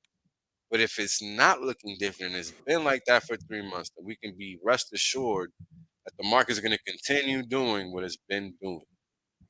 Yeah. And that's the value in that, understanding that the market is structured similarly today to how it was 90 days ago. I mean, that's some fucking alpha. That's some alpha. So knowing now that how big the risk is of selling, Mhm. it creates way more significance to these. Position. Yeah, And what because here you can see that the institutions are like the biggest candle is really the highest risk, basically, but they're betting on it so hard that. Yeah, cool. Yeah, so here's the thing. Now it makes sense, man. Yeah, so here's the thing. Why do those big candles matter? Well, now you know the significance of them protecting those positions if they go against them. Yeah. So what happens? Well, what happens is when the market gets into these areas, these option makers make it damn well their business to ensure that their positions do not get breached. Yeah. Because if they get breached, what happens is that then they have to start engaging the market to drive it in their favor, assuming they're not getting out. Because then if they're getting out, that means the market went past. And then not only do they have to close their options positions, but they have to then start buying in the market if it's calls. If it's puts, they have to close their options positions and then start selling in the market. Yeah. And that is what creates those spike ups and those spikes down. Gotcha. Mm-hmm. So they close it as kind of a stop loss. They Because if gotta you keep it close it. running. If they don't, they're gonna lose their fucking. Like I just told you, bro. Yeah, If exactly. it goes from 1 to 4, 1 to 5, what do you think happens? Yeah, you go broke. Yeah. So you better believe they're gonna fucking run like there's a fire to close that Yeah, shit. yeah, exactly. 90.50. You know what I'm saying? Like they gotta figure that shit out ASAP. Like, and that's the significance in all of this activity and why I'm marking on the charts and all of that. It's not just for the fuck of it. It's because of all of that we just talked about for like 40 minutes. Yeah. and it's pretty important because every market operates this way. And crypto has now become the next shit show to succumb itself to this crap. Are we gonna have this in crypto? Oh yeah, you already got it. We already do. Yeah. How so? Bitcoin and Ethereum. Oh, of course. Yeah, exactly. But it Yeah, doesn't. that's so far away from me, man. Ultimately, well, the reason I say it doesn't matter, excuse me, is because ultimately it's just going to be like the stock market. They're going to take it up as much as they want it, and then they're going to just drop it down as much as they want it. Yeah. And the only significance that those levels are going to play is whatever you are participating in as far as activity goes, up or down. But from a big picture perspective, that shit is irrelevant Mm-hmm. because it's not really adding no value to it. So what we know is occurring. So, so see down here I put 12.8, and that's proof of what it was because that's the last time I had changed the lettering. But again, everything is still the same, and that's what's important to understand. Is that accurate? 80. Hold on, let me see. 90, 85 actually is bigger now. 68, 029. Oh no, 77. Oof. All right, so interestingly enough, 77 is bigger than 80 or 85. And this level here is 80. So I got to actually change this to 85 because 80 is smaller than 77, which is below the market and is now support officially, especially off the books. And I have to mark 85 as the next magnet area because now that the market has usurped the previous level that was the biggest, it now has to essentially make its way to the next one. Because what happens is that 77 level has all those options that are still there or open, right? So now these people are either buying the contract out here in the market outright, right? Which is where you get these price spikes from, right? Like this, the low of this candle here is 75.80. So that's only $2 away from 77, which doesn't, it seems like a lot, but in crude it's not. It's really not. I mean, you look here, the candle next to it, that was at least a $5 candle. No, that was a $3 candle, but a $5 candle isn't even foreign in crypto right here. That one was $4 and change. And that's January 3rd, 2024, if you want to check me. Because it's just really important to understand the market and how it actually operates and functions. This right here is almost a $3 day. This right here is almost a $4 day. So the point being, 77 saw a lot of volatility in how the market traded around it, right? And not only just 77, but also 78, right? So this whole 76 and a half to 78 and a half zone, you saw all this chop. And then when you look at that profile of the open interest, you see two vertical lines at that point where it's literally 76 and a half and 77. So essentially, either new institutions came in and created a new floor at those levels, meaning we're definitely going to flow higher, right? And we're already at 81. So now we got to wait to see if this market is going to really break out and sprint up to 85. Now, I don't know exactly what's going to happen, but I'm expecting a little pullback and then a run Looks up. like pretty big resistance now, right? It looks like it could be resistance when you look left. So we got to Yeah. wait and see what happens here, because what it could, now this is what I The think is the double top offer in 20 whatever 23. Those two on the left. here. No, more to the left. Here. 81. Yeah. Yeah. That's why I had these lines marked. Yeah. That's why I'm waiting to see. I think we're gonna probably see a pullback and maybe break above, and I think we're gonna ultimately spike up out of here, because we gotta fill. Like, I don't know if you can see, if you guys can see on the. Hold on, let me see. Okay. Over here, I got this line.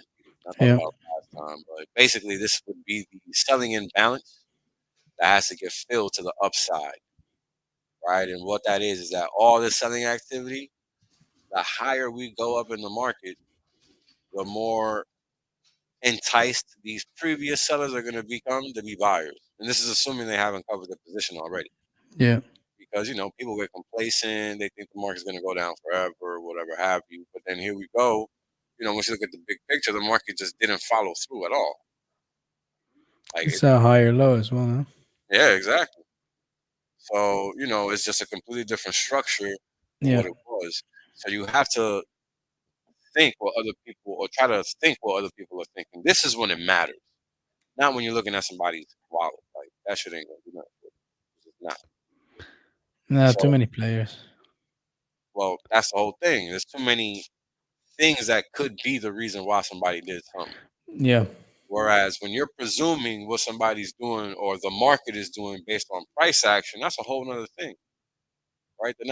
There's not much of a if or, it's either this or that, right? Because if the market doesn't go down, well, it's going up. And if it ain't going up or down, well, it's going sideways. That's it. There's no real in between. So that's really all you got to understand. Okay. Excuse me. So when you look at what the market is doing right now, it's typically ripping off of this point. And the reason I say that is because when this indicator stays flat like that off of a low, is because the move is pretty strong. And typically, when we get a kink in the upper band of this indicator, like you can see here, right, that the thing just kept going. And it's Yeah. kind of the same thing. It's kind of the same thing. It just was a little, it played out a little differently here, but it's the same thing. And ultimately, the indicator did go up. But the idea is that once we start seeing a break or a kink upward in this indicator, that's essentially the signal that confirms that the market has broken out. Because this is what we end up seeing over here, right? But we're just ahead of the game by understanding what's actually happening with the market structure, right? The technicals should really be there to confirm what you've assessed from the market. It shouldn't be there to tell you what's going to happen. You should be thinking through what's kind of what's going to happen and what's not. Yeah. That's what you should be doing. Obviously, it's not obvious because people aren't told that, but that's what you should be doing. What do you mean? Interpolate what's gonna happen in the indicator? You're supposed to use the indicators to confirm what you're thinking. So, for Yeah, exactly. example, Yeah, yeah. yeah. So for example, let's say I didn't have any of these indicators. All right, let's get rid of all of them. What's the difference? There's really not much of any difference in the chart. It's still a bunch of Yeah, you stuff still see it, going up or down. That's it. but you still see a higher low, and Yeah, that's it. yeah, exactly. That's all you're seeing, though. You see what I'm saying? It's like it's no different, but for whatever reason, when people throw stuff on the chart, it changes what they think they're seeing. Yeah, it's funny, and it's something I noticed being here in the entire bear market and being really engaged. Mhm. Is I just started looking at charts, and it just started to make sense and actually tell the story. And I didn't really like indicators were handy, and they definitely, like you said, they confirmed what I was thinking. But most of the time, when I just looked at the chart, it's like, ah, all right. And it took me a long time to actually understand. And sure, not always right, but I'm getting more right Nothing wrong. more often. So, Yeah, that's but it's where basically like that's exactly how indicators work really well. It's just have a thesis, then throw up the indicator and see, ah, yes, I'm right, or maybe not. pretty much that's how it should be used. I remember when I used to lean on them, and you can't, unfortunately, you can't lean on them.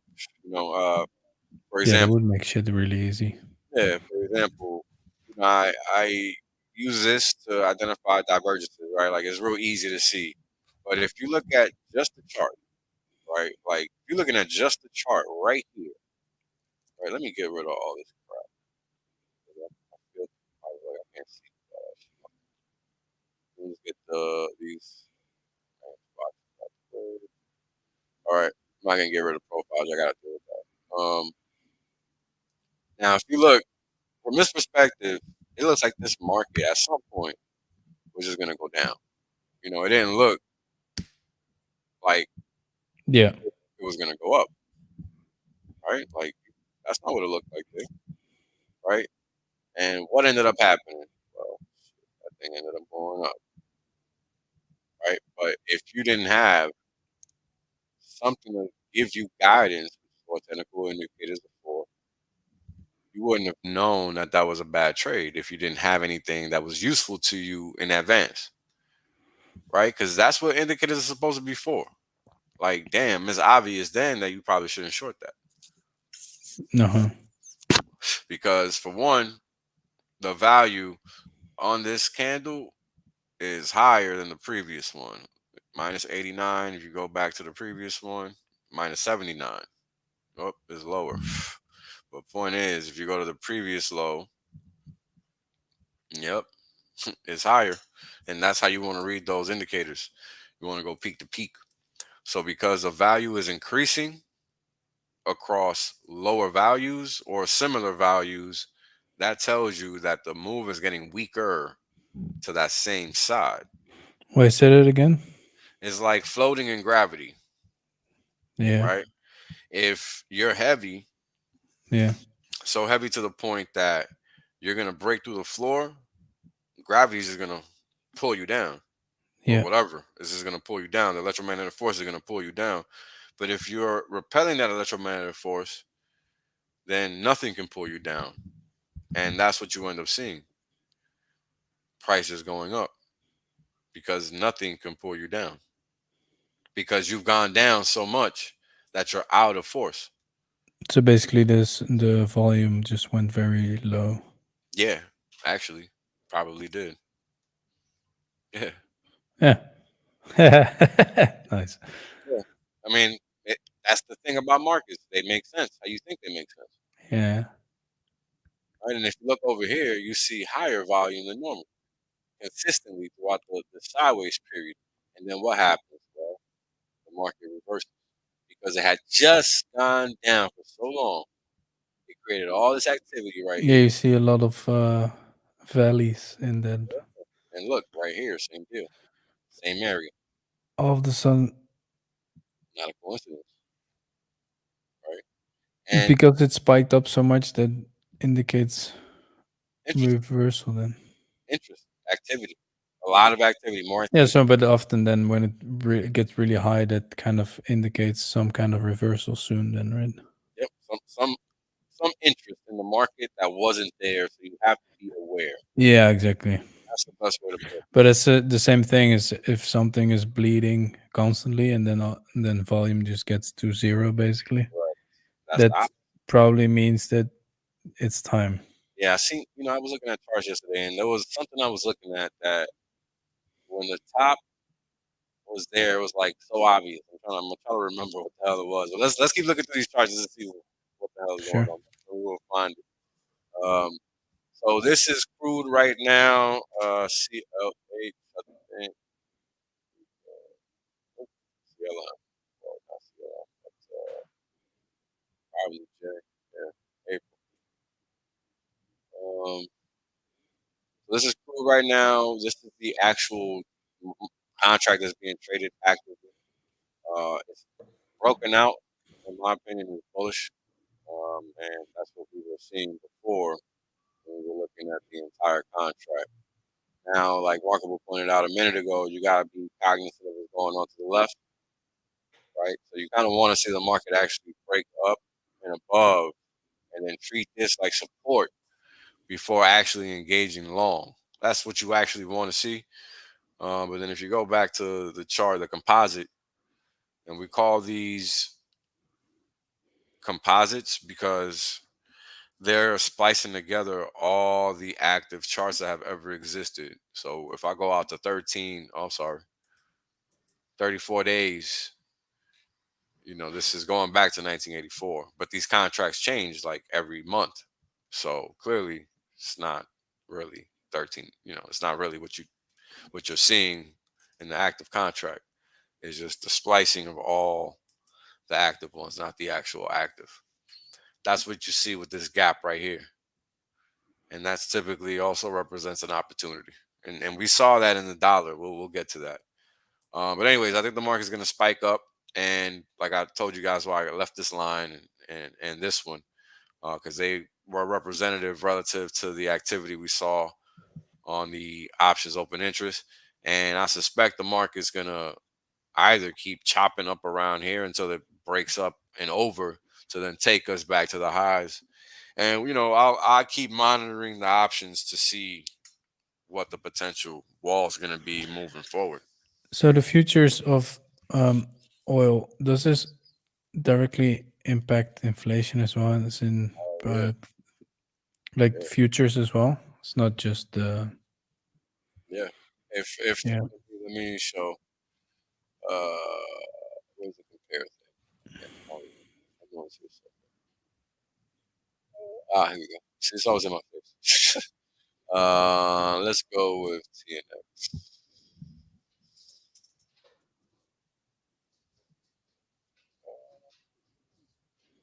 There we go. All right. I mean, if that doesn't make it obvious, I don't know what does. But, let me make it cleaner though.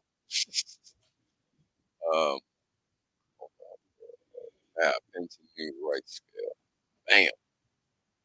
Let's make this regular. Let's make this regular. There you go. Did that answer your question? So, I'm sorry. Hold on. The orange is the 10-year interest rate. I was just gonna ask. Just regular. Let me label these motherfuckers. Hold on. I'm here acting like you know what the fuck is going. Like you just supposed to know what I You're got. you're acting like I'm in your head. Yeah, exactly. Oh man, hold on. I don't know why it's not labeled.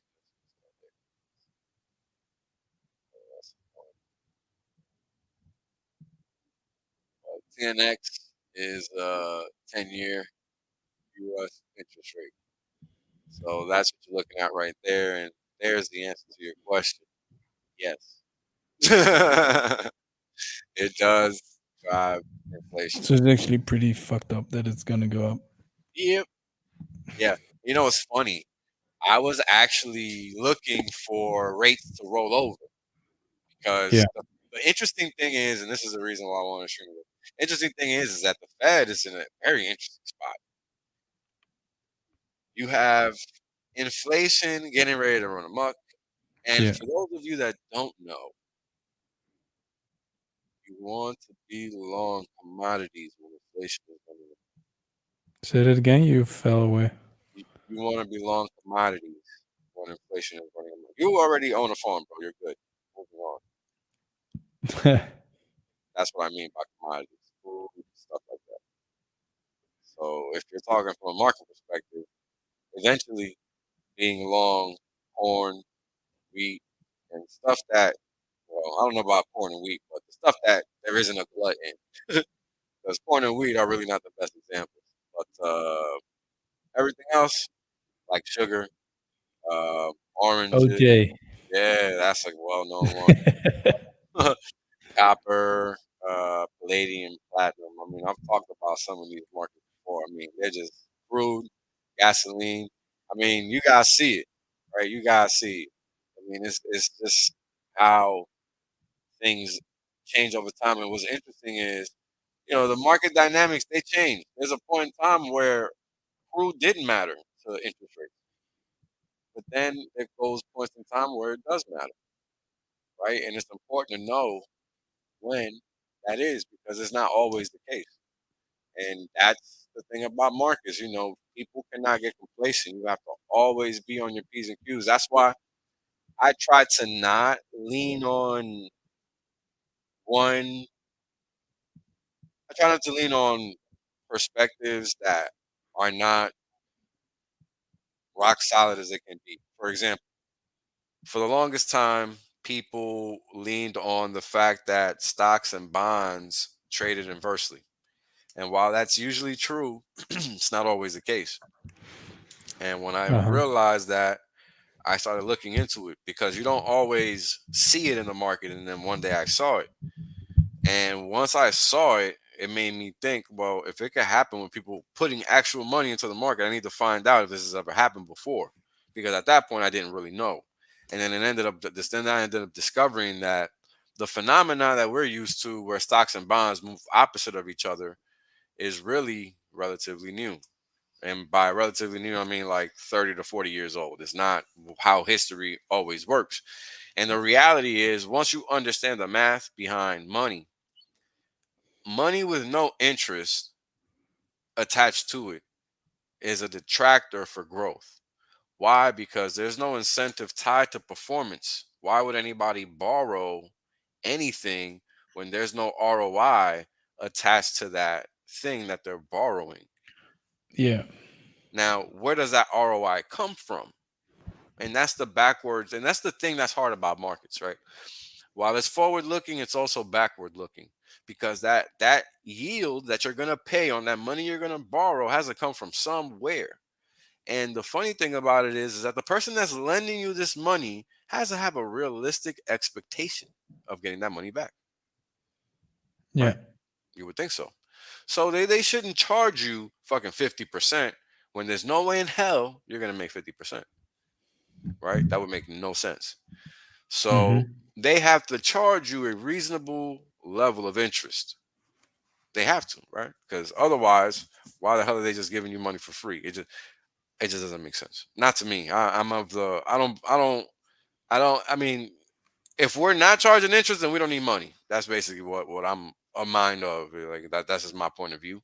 Yeah, that doesn't Because really make it sense. doesn't make sense otherwise. It just doesn't. Because then what's the incentive to Because perform? then you would just put your money somewhere else, so there won't be Anything else? Anything else? Why so would there you won't be borrow any it to money work? to Yeah, why would you borrow it to loan work? out. Yeah. Yeah. Why would you borrow it to work? Why would you lend it out when you can just put it in sugar or whatever? You know what I mean? Like it like mathematically, it doesn't make sense. I remember at some point there was negative interest rates somewhere. Yes, Like, how does that work? all over Europe. It does. That's It's why we're in the. I haven't heard anything about it anymore. I don't know Ah, what it is now, but you're right. You know doesn't why? make Because that's the reason everything is falling apart now. You don't remember it because I was the only person talking about it in 2021. well, I was there. Oh, oh, you were there. What I'm saying is the reason you don't remember it like you would everything else is because it's not a hot topic. Yeah. I mean, we're talking 2024. I mean, this was 3 years ago already at this point. Yeah, it's fucking crazy. It's crazy. That's right. A long time ago. At that point, there was still 16 trillion in negative fucking debt. Now I think there's none, if any. I don't know. I don't even keep track of that shit anymore because it just doesn't matter. Because I had to learn the hard way that actually doesn't matter. What matters is the money flows.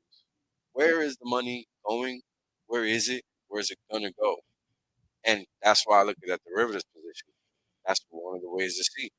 Because again, nobody's gonna risk millions of dollars on just a position. So they're going to defend it or exit it.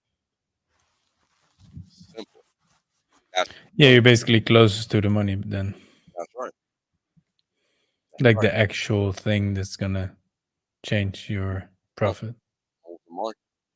And the thing is that you guys see it. You guys saw it, right? Like I showed you the price action. Because that price action on the chart, and let me get rid of the 70 because it's not material anymore. But the price action on the chart shows you that those levels are important. Because guess what? The market never went there. Never even got close. And then over time, all it did was grind higher, grind higher, grind higher. Right? And this is the interesting thing about options.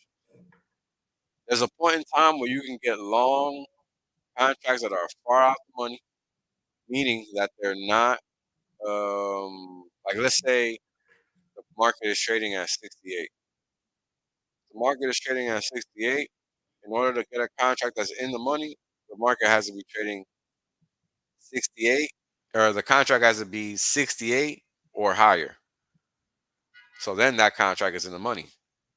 But the further in the money, the more you're going to pay, right? Because the more valuable it's going to be versus that 68 level. So if you're buying a contract that's for a 70 strike, you can presume to be paying $2 versus a 69 strike, which is just $1 away from 68. Does that make sense? Mm-hmm. And that's just how options work. You're going to have strikes going all the way up, even 50-cent strikes. 68, 68.50, 69, 69.50, 70, 70.50, 71, 71.50, 72, 72.50, and so on and so forth. And they're all going to have a different value relative to where the market is trading. So if you're looking at a $81.04 market and you're looking to buy a $85, $86 call, it's probably going to cost you probably $2 in the front, or not $2, probably like 20 cents or so in the front. Let me look, just because I can check. Hold on, let me get out of here. Because now I'm like stuck in the. So if you're buying an $85 call option, you're basically saying price is gonna go to 85. You're hoping prices go to 85. You can't say nothing. The market determines what's actually going to happen. Yeah, of course, but yeah, you're the hope. hoping that. Yeah, that's the hope. So if the market at the time of expiration, if the market is at 84, do you get money or do you lose money? At expiration, Yeah.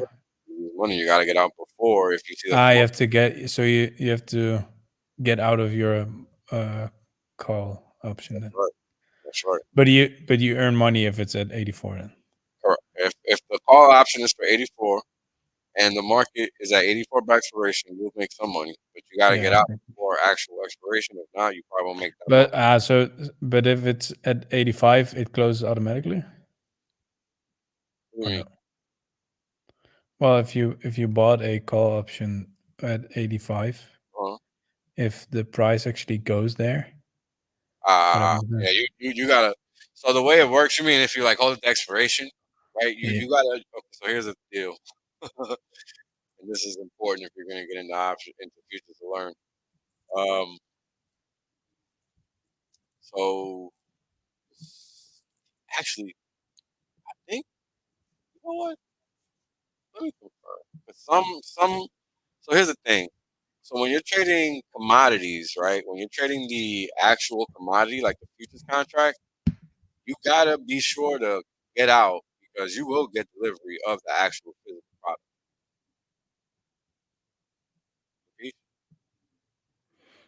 I didn't hear that. What? So if you're trading corn, like the actual corn contract, Oh yeah. you will fuck around and get corn if you don't close the position out. So for options, I'm not entirely sure if it's cash settlement or you get the contract or what. Let me check. And that's basically what I'm trying to get at. So let me check because that actually matters. Since I never intend to keep a position and not close it out, I have no idea. That would be foolhardy. Yeah, so you just close it once Yeah, you you think. gotta Yeah, close it. okay, sure. Yeah. Definitely close it. Never hold it because you Yeah, don't want to exactly. get 5,000 bushel of corn at your door. So how long? So how long on average do you hold one? Depends on strategy. Yeah. Okay. Yeah. Depends how you interact with the market. There's no real answer to a one size fits all question. So those are kinds of things that you gotta hash out for yourself. There's people, man, that they got strategies where they're not at the desk more than 20, 30 minutes. You got people that are still at that damn desk all day. I don't know why. That's what they do. And then you got Yeah. people that are in between. They might spend a couple of hours, they might spend an hour. Depends how the market materializes. It just depends. Yep. So, the reality is less is more. Right. So that's how I would approach it. All right. We talked about cotton a long time ago. This is one of those commodities that I think are going to take off. So much so that I'm actually actively stalking this market and I'm looking to get long. So far as doing everything I expected to do, broke out. It's retracing back. What I'm hoping for is for a move back into the 90s and lower.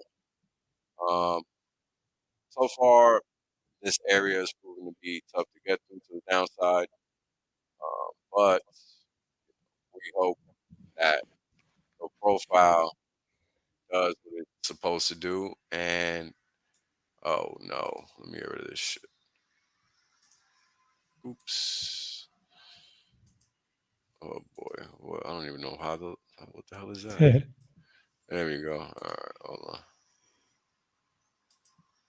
There we go. All right. So I'm hoping we get a break of at least this moving average right here, 92.59. With a move to at least down here, 87 and change. That's what I'm hoping for to get long. But we will see what happens because this will definitely refill it. So I mean, this is gonna be a huge trade for anybody that partakes. So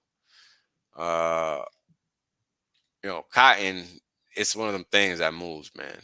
So this is this one market, cotton right here, was one of the markets where I first made big money. Unfortunately, I didn't know how to just ride the trend because I was in and out, in and out, in and out. But yeah, I'm gonna ride this one to the yacht. So see, this is when you start talking about yachts and shit. Not with crypto. That's where y'all got it all wrong. That's why I will be in a golden yacht. and y'all just gonna be still talking about it. Anyway, Why? because I don't just depend on crypto to make money. Yeah. That's why. Yeah. So Fair enough. yeah, pretty straightforward. So you know, you gotta keep your options open. Let me see. I don't think no, there is no cotton here because this cotton is on a different exchange. Let me see if I can get the options activity for that. Options expiration. I don't know if I can. I've never actually looked for this one, but it's worth looking at this point. I don't know if I'm gonna get the data though. Let's see. Nope, nothing so far. I'll look around and see if I can find, but I don't think they're gonna. Because ICE is a different exchange, and I had a friend that worked there. Man, they just don't move like the other exchanges. They on some other shit over there. They charge $130 a month just to get the data, just to get access to the data, just to get access to real time data. So yeah, that should let you know how they roll. Must be nice. Yeah, people pay it, bro. I don't pay it, but people pay it. I'm only gonna pay it because I know I'm gonna. That's the only way I'll be able to initiate that trade. So only because I'm gonna initiate that trade will I fucking give them $100 a month because it's gonna be well worth it. Other than that, nah. And of course, I mean, there's gonna be people that do benefit from trading those markets every day, but yeah, I'm not paying you $100 a month just for that. I'm sorry. Like that's just crazy. It's bad enough they got all these other exchanges doing that shit because they do it, just not as bad as that other exchange. Anyway, so the idea is you want to see the market. If the market is actually breaking out, like, and this was like a 14-month base. And typically, the longer a market goes sideways, the higher or flags, the higher the impending boom. Right? That's just the way it works. If you go to 8 days, we'll see the same thing has happened time and time again. You had Yeah. this big base right here, right? It made that final low, 2009. And this is when I got involved around here. Dude, it's doing exactly the same The as same thing, exactly. sick. Let me get rid of this. Looks cleaner. Exact same thing. And that's exactly why I know exactly what to do, and I'm just waiting. Yeah, that looks nice. Yeah, exactly. It's not rocket science, bro.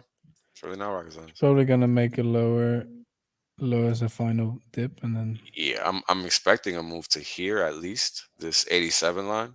yeah. I haven't got an alert set and Yeah, everything. makes sense. So we'll see how it goes. That's funny. Yeah. So this one, man. Oof. Plenty of ways of making money. Bruh, this one right here should buy me something up in the mountains for sure. Yeah. I mean, just this one trade, one contract, not even So multiple. we don't have to listen to police sirens anymore on your streams. I know. We'll see. I don't know if I'm leaving the city permanently, but I'm definitely getting something somewhere off this trade for sure. It's just such a no brainer. It's crazy. It's just one of those trades, man. I'm just yeah. All right, gold. Let's see what gold's doing. Gold looks like it's getting ready to pull back, and of course, with gold, I do the same thing as I do with all the other markets as far as the options go.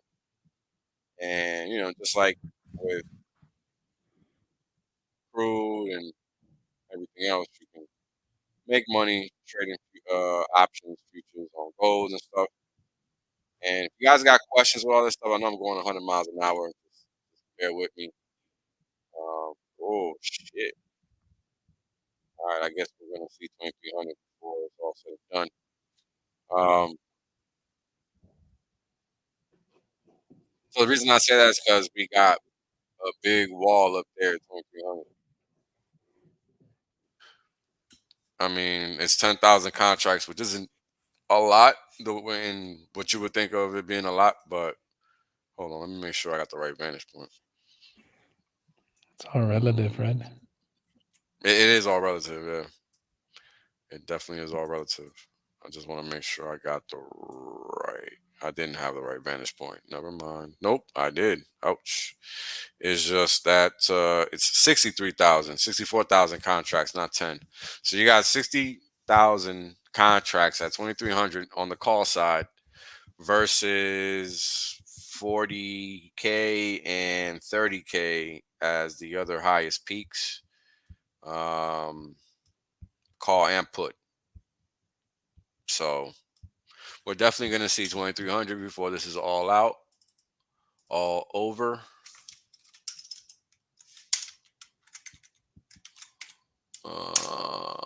And that's okay. Doesn't matter. There really is no lower bound. It's not 1,900 anymore. It's 20. It's 2,000. And these are important to know. You know, the market told you right here in February.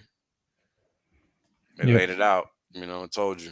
I hadn't looked probably since before that point in time. Yeah. So I just don't look at every market all the time. It's very rare when I run through every market like this. But copper finally broke out, and we've talked about this one just running sideways before, and here it is. It's just running to probably another potential resistance area right here. 4.2, 4.1, and then it'll probably just go sideways over here. This is the same thing that we're talking about over here. See, this is crude though. And this was copper back in the day versus the first few bumps. Yeah. But it's the same thing, same setup. Because the market structure is similar. So the question now is, now this is what I think is happening. We're going to probably see some struggle here eventually, then probably some struggle here, you know, with some pullbacks, but higher lows along the way to then we probably break out. Because again, you know, what's happening right now, and you guys might end up agreeing or disagreeing, is whatever happens with the dollar, I don't think is going to ultimately matter as far as what happens with the cost of living in America. And I think that people have a hard time reconciling one reality with another because they can't grasp the lies that are being told to them. I mean, cost of living always goes up, right? That's the thing. If you go by what economists tell you, no. Yeah, but that's stupid. Because Obviously, but you can people feel it. Everyone feels it. do this nonetheless. I mean, I'm talking about professionals. I'm not even talking about regular people. I'm talking about motherfuckers that are in the business and think they know what the fuck they're talking about. They don't feel it. They don't fucking know. There's too much money then. Know, so they regurgitate what other people say. Yeah, that's fucking crazy. That's what happens. Everybody does it, bro. Everybody does it. That's the thing. It's crazy to you and me, obviously, but everybody else does it. Yeah, well, everyone does it. It's just funny that it's such a simple thing, and even there they do it. They do it and they do it well. And here's the thing: even when you're looking at this is an 8-day chart, right? You see the red that's above this area each cloud. So what this is saying is that even the moving averages are showing some type of weakness to some degree, but that weakness should not be over because we've pierced this area once, right? Now we're entering another period in which we're going to try to pierce this area. So we should see some engagement and then retracement to then come back and engage it again to then ultimately break out. And that's just how it works. Because you also got these imbalances that got to be filled out up here. And the market structure is ultimately bullish. So when you're looking at the big picture, prices should be going higher over time, not lower. I mean, this is 8 days per candle. So every little bar is 8 days. So, you know, it's pretty obvious where this thing is going. It's just a matter of how it gets there. So that's copper. Heating oil. This is what we usually heat their homes up and stuff over here. Well, most places. But in the Northeast, it's more commonly used, along with steam and stuff like that. Steam in certain places, coal in others. But same idea, right? Same idea. Second, here.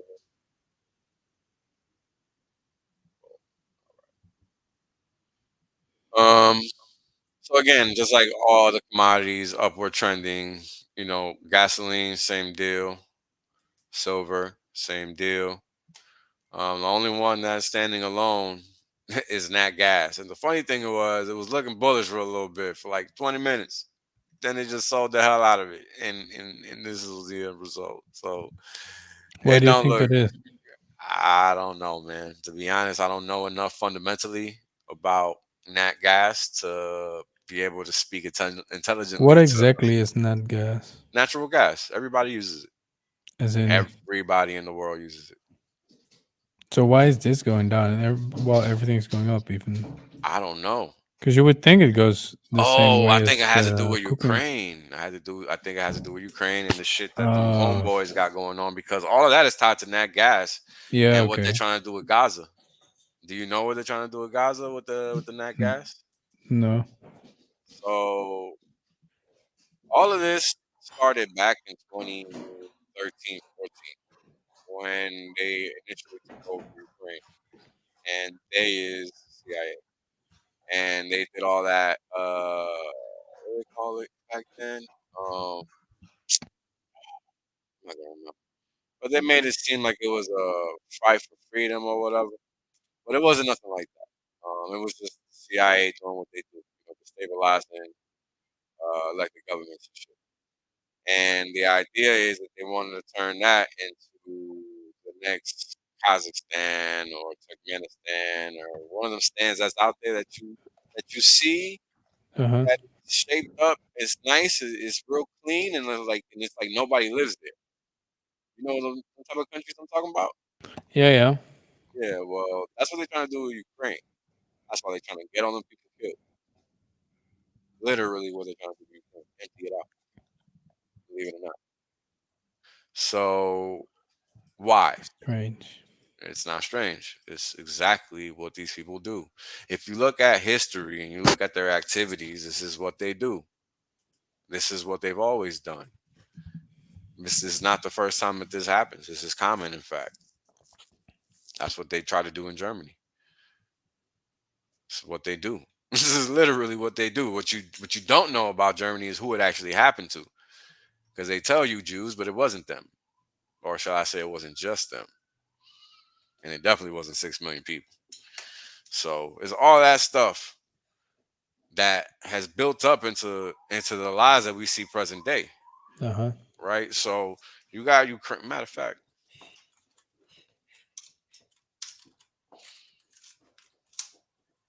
because it doesn't make sense unless you're looking at a map.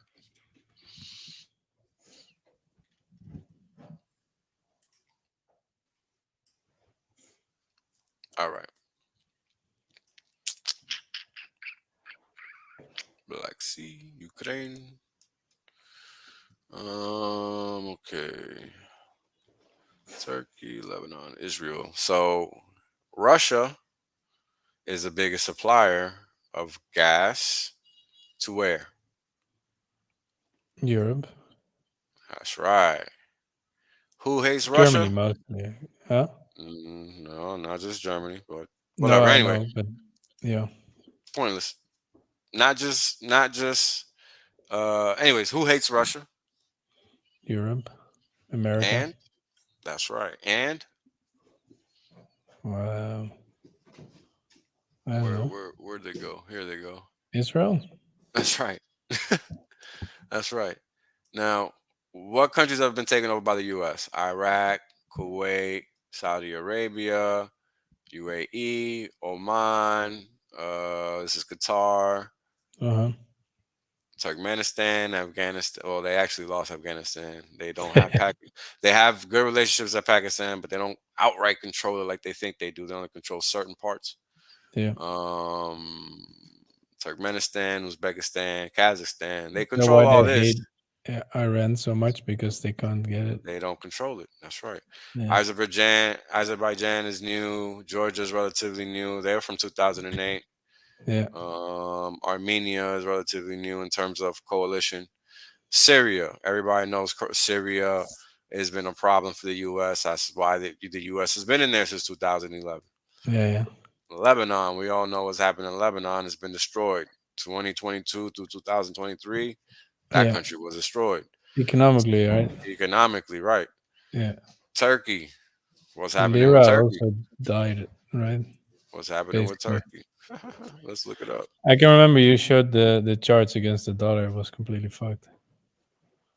I don't know what it's now like, Oh, I but don't know either, but it's fucked. I bet it's not a lot better. Oh, it's even worse. Yeah, see? Yeah, Ah, that's horrible, man. That's what the fuck. when we looked at, I mean, when we were looking at it years ago, Yeah, we were looking at the first peak, like at the end of 2021. I can remember that clearly, man. it was 2021.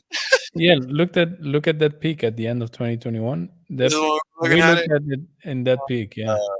Look how fucking horrible. And back then it was already fucking horrible. We gotta Yeah, man, that hurts to see, man. That's fucking yeah. Imagine this is what's coming here. People don't get it. yeah. Keep chasing your dollars. Keep chasing your fiat. Good luck with that. So, Would you think it's with the dollar it will happen latest? Like everything else goes down first? happening now. The dollar is happening here now. Yeah, okay. Repercussions are going to be inverse elsewhere to what's happening here unless they're dependent on U.S. exports. So, like third world countries that rely on their goods, consumable goods from the U.S., they're going to feel the pain. European Yeah. countries are going to feel it differently, not necessarily how the U.S. is feeling. Would you say in the US you don't really see it in you see it in the cost of living then? Yeah, cost of living. Yeah, okay. You're not going to see it in markets. The Yeah, markets. because because everything is valued in dollars. That's right. In the market, you So see. that's why you don't see it. Yeah, well, you do see it.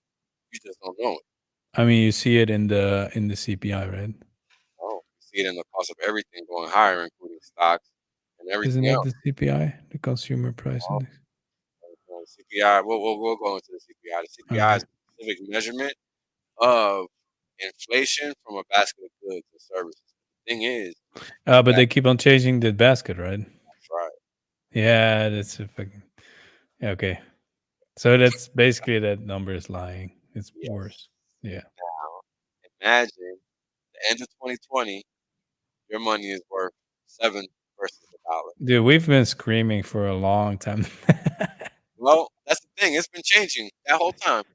Yeah, People okay. don't recognize it. It doesn't seem like it is. But now, when you go outside in the U.S., they ain't got no choice but to recognize. No choice. Yeah, yeah. Feel it.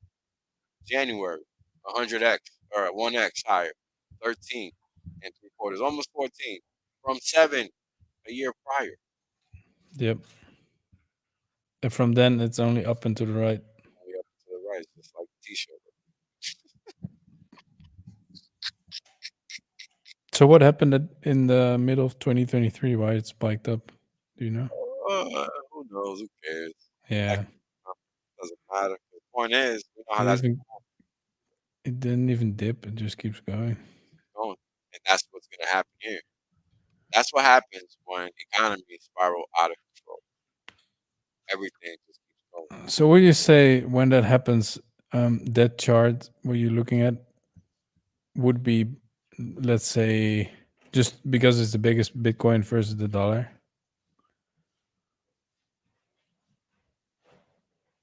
Well, I guess. Huh? I said, well, I guess. You'll see what I mean in a second. You're dropping, man. Your mic. Can you hear me now? Yep. I said, well, I guess. And you'll see what I mean in a second. This is Bitcoin versus. It is what's happening. Look, this is Bitcoin versus the Turkish lira. Yeah. So that's why I heard that from Access is that Bitcoin hasn't even made either it just made or it hasn't even made an all-time high versus the money supply, It can't. which is We just crazy. printed fucking 50% of it 2020 moving forward. Yeah. So Bitcoin Which has, that also already suggests why this is happening. yeah. But Yeah. again, Bitcoin hasn't actually done anything yet. People just think it has. Yeah, imagine. We don't understand. So look, 16,656 in 2019. Okay, or 2018.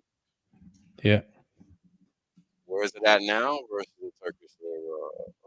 200 and whoops, not 200, 2 million, 2 million. Oh, you're the right side is the Turkish lira. Turkish lira is what I'm valuing. Oh, gotcha. Wow. So what's the point of this? The point of me showing you guys this is that you got to understand it doesn't matter what crypto you're in. What matters is that you're in crypto and that you're in the right one that's going to be usable and adds to your pockets. Because what you can't do is rely on fiat. And this is the example. Definitely not. Imagine 16,000 to 2.2 million. And you think you got to chase fiat. This is why I don't even talk to none of you fucking fools out there that think you know what you're talking about. But you don't. Yeah, Nobody. that's the whole thing. When I watch people on Twitter or when I see comments of people, I'm like, bro, you're so much into that fiat system. I get it, but come on. Like there's such a bigger picture instead of just the 2D game that everyone's playing basically. Everyone just wants to go get in and get out as quick as possible. It just it annoys me so much that everyone is now crying about, let's say, the SEC wallet buying up coins. And like, bro, are you really here just to leave as soon as possible? Like, where are you gonna go?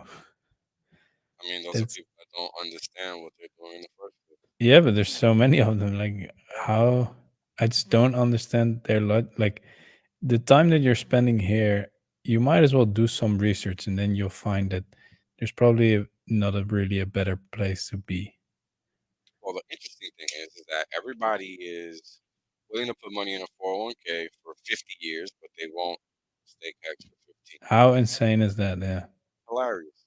But yet they just saw Bitcoin do 66.9 million X in fucking 15 years. You go on ahead and play yourself. We'll just be on over here. Yeah, and now it's not even outperforming the money supply. Nope. So that's pretty bad. But no, they haven't figured out. No worries. Now Yeah. again, don't forget 16,000 to 2.2 million How many X's is that? in 4 years, bro. Like, you got to understand that's not a good thing.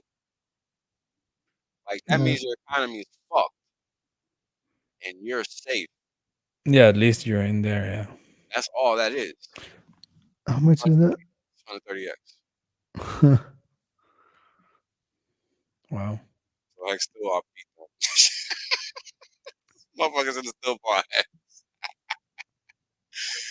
Ah, yeah. From that time frame,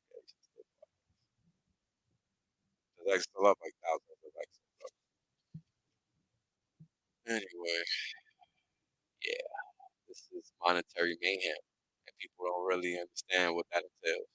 People just don't see it. I mean, we said it in 2020 before it all happened, and I told a lot of people in real life as well that it's gonna happen, and then no one really gave shit. And then it happened. They didn't understand, and then only after it happened they started talking about it. Yep. I'm like, bruh, like that's the only they only felt it once it already happened. Yep. Like, they only noticed it then. Exactly. It's fucking crazy, man. That's people, bro. So look, this is the dollar inverse. Let me flip this.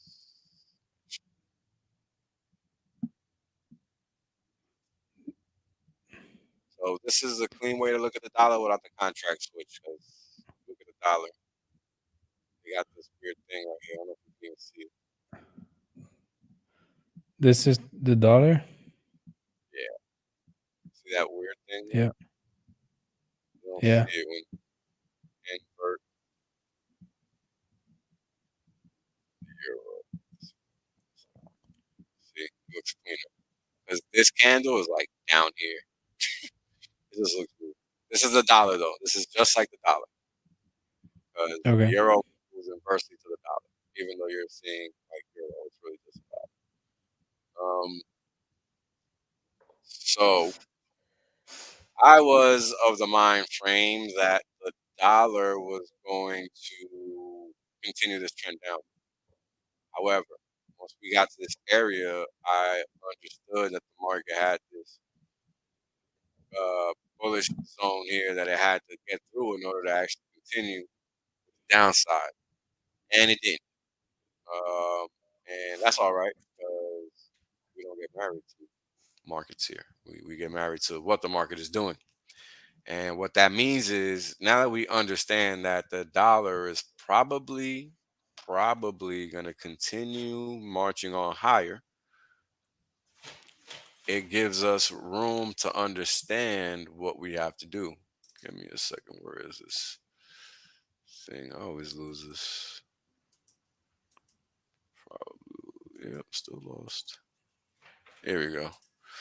So the idea is that because price didn't breach this area and it bounced off of it, it should continue to sustain this area, this level, to go on higher.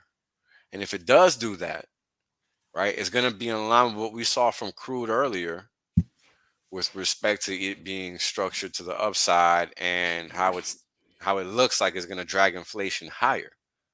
Because what that means is that interest rates are going to be higher. And if interest rates are going to be higher, then that means that the liquidity preference is going to drive people to collect a dollar to earn higher yield. Now, the funny thing about this scenario is that over time, that yield isn't going to do anything for people. Because even if it goes to 10%, what's 10% of zero? Because of inflation, you mean? Yeah. Well, interest rates Because only, hold on, before you even go there. From here on forward, interest rates only go up because of inflation. Because yeah. they were just at zero for 20 fucking years almost. Uh-huh. And then they were not only just at zero for like 10, 15 years, but they were only going down for fucking 30 years straight. So what's going to push them down now when they've only been going down and then we're at zero, if not negative? What's the path of least resistance? Think about it. Which then money is worthless. Money Like was we already worthless, said. but money was worthless for a long time because of that. Yeah, exactly. That's why it got misallocated to the point that now we have this big ass mess. To the point Yeah. that a whole new monetary system was created, which is Fair. crypto. And people don't understand that, but that's the reality. Right? That's really what's So as interest rates go up, people get out of stocks basically. Did you say that? funny thing. That's the funny thing. The dynamics of all of that has changed. Yeah, okay, but traditionally they would get out because there's opportunity in the dollar, basically. Traditionally, you get out because there's risk inherent in the market when there's inflation inherent in the market because that presents higher costs of production to Yeah. producers and sellers of business services. So of course people are going to pull out because margins are going to be compressed, meaning business And you can loan out your money for high interest rates. Right? for less risk. Correct. Yeah, exactly. So you get out of the yeah, okay. Yeah, people are seeking. But now that's not happening. Interest rates go up, but people don't want to be in there. They want to be in stocks. Well, we're going to get there. Let's keep looking to the commodities market before we get there because that's exactly what's changing now. A lot of things have changed. Here we got the And Japanese. that's how a fiat system breaks then, right? It's one of the ways. I mean, Okay. anything that shouldn't happen is how a fiat system breaks. because people don't want it anymore, so they're like, I rather Why own have stocks or crypto because your fiat and sucks. what's the incentive, right? What? What's the incentive? Yeah, but apparently even the incentive doesn't even matter because everyone's like, yeah, fuck you. Well, that's the point. I mean, never mind people that make bad decisions. Just think about it from a logical perspective, Yeah. right? What's the incentive? And there really isn't one. And that's why people make those illogical decisions when there isn't one. If there is one, you can't help people from being stupid. Yeah. So you can't think about it from that perspective, if that makes sense. Now, check this out. The yen is typically considered a funding currency. Now, what that means is that people borrow in it and lend it out. My audio, okay, yeah, I'm gonna have to get a new headpiece now because I think this one's just running Yeah, out. it's dropping sometimes. Yeah. Okay then. I gotta get a new one. It's been a good 3 years, friend. It's time to replace. Actually, yeah, I don't know what that thing is. I'd have to look for it. So, but thanks for the heads up, guys. I see a couple people talking about this. My bad. So look, the yield is in orange, right? And the yen is priced in itself, meaning if it's going down, the value of the yen is going down. Yeah. So the interest rate is now going up, and people are selling the yen. Is that interest rate global or US? This is the Japanese yen interest rate. This is Okay, Japanese yeah. bond interest rate. This is Japanese yields. Yeah, okay, gotcha. Yeah. Hold on. This is probably no interest rate. So, in essence, what's happening is as rates are moving up, people are selling the currency down, which is the opposite of what you expect people to be Yeah, it doing doesn't make sense. when the interest rate is going up. So, let's go back to looking at the dollar to see what's going on here.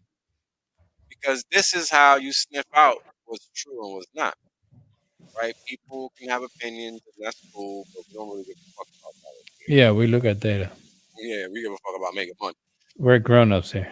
Exactly. So, so let's look at what's happening in the actual market with respect to what people are doing with their money. I actually put a video out on my own channel, and I just filmed one as well, proof of beard, and it's basically me just saying we look at data here because all those emotions we don't need it. All right, I'm still getting. Let me go see if I can find a replacement. I'll be right back. My audio. Yeah, sure. Yeah, so I look at these charts and I just listen to what Will says a lot because man, that's interesting, isn't it? I'm learning a lot at least, and it's cool because you can see a more yeah, what's the word? A more grown up, more adult market, basically. A more mature market. That's the word.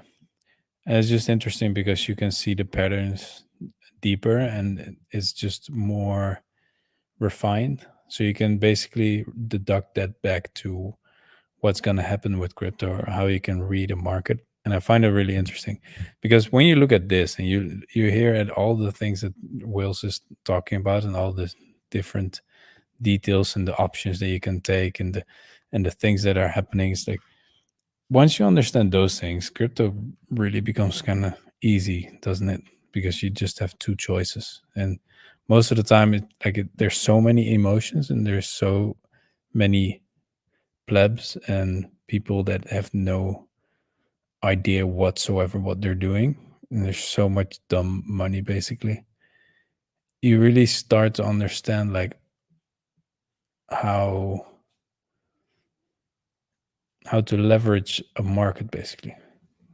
Even if here you see what he talked about at the in the price chart of cotton, you just see what's going to happen, and that only happens when you start to look at charts a lot and start to think about what it actually means. Like, what does the data mean? You can look at data, and a lot of people, when I show data, that's just what there is, and everyone's like, yeah, that's data, and you can explain it to them, but really need to feel data. Basically, you really need to understand the weight of what it means, what is present. And a lot of people, including me, have a lot of lessons to go in actually seeing the data and making a complete story and the thesis of what's gonna happen in the future. But man, even just looking at these markets, it just makes it so much easier in crypto. Mm-hmm.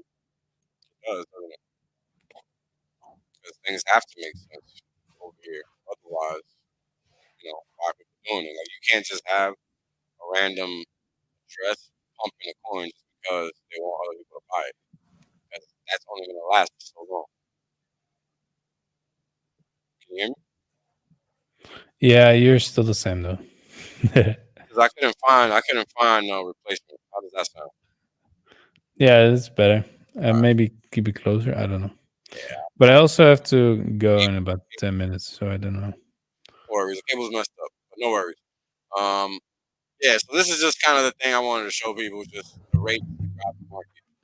And sometimes the currency drives the market. And sometimes people just want to be in stocks. Right? Yeah. So that real quick, so we can get an idea of what I'm talking about. Right, and with the stocks, regardless of the rate, people are just going to want to be in stocks. And that's what we end up seeing. On certain stocks, they just keep going zooming, regardless of the rates going up. However, what's important to note is that when rates were going up from zero and they were going up pretty crazy, the market was impacted. Yeah. Because the candles are the stocks, and the line is the interest rate. So it's just really about the market sentiment and how market is perceiving certain things. Not always straightforward. Be aware of and that's why it's important to be aware of what the market is doing. Like, look, this stock, BP, is trading pretty in line with it. And what is BP? Oil. However, Cisco Systems is trading inverse almost now, where it was trading in line with it before. So, every stock is going to have different things that impact Yeah, it. it's not always the same. Yeah, it's not always going to be the same. And that's why it's just important to understand how some markets are just different, some are the same, and others are just whatever they are. Yeah. But ultimately, every market has a narrative that determines how it moves. Currency is no different. And this is why people don't really understand the pain of the cost of living and how it just changes without you knowing it's coming. Because that's ultimately how it happens. It just happens. But it's liquidity preference ultimately that gets you. What do people want to have? Things or money? So because people want to have things all the time, the price of things is going to always go up. Uh-huh. Until people decide to have money, the price of money cannot go up. So what's happened counterintuitively is that the cost of money has gone up, but the price of it is not. And that's the thing that's happening. That's why everybody's cost of living is shitty. Because the value of the money is going down, but the cost of it, the cost to acquire it, the effort to get it in your hands is ever going higher. Yeah. And this is why crypto exists. And this is why no matter what market you're looking at, we went from crypto to stocks to rates to FX to bonds to whatever. It don't matter. It's all contextual. And you have to understand that. And that's ultimately the most important thing, right? Because just like people won't stake heck for 15 years, they'll fucking invest in a 401k for 40 though. Yeah. And that makes sense to them. What are you gonna do? So that's all I Good got, bro. stream, man. Yeah, appreciate it, man. It's a good one. I didn't even get into farming. I'll say that for next time. Exactly. Can't there's believe so much to people, discuss, man. It's crazy. It's crazy. I just don't even understand how you got all these fools out here pretending to be about something, and they're just obviously about nothing. It And feels then, it's actually more and more. It just feels like kindergarten. yeah, 100%. It's like what are these people even saying? Doesn't make any sense. Have no idea. 99% of the time, because I just know they ain't saying shit. Yeah, exactly.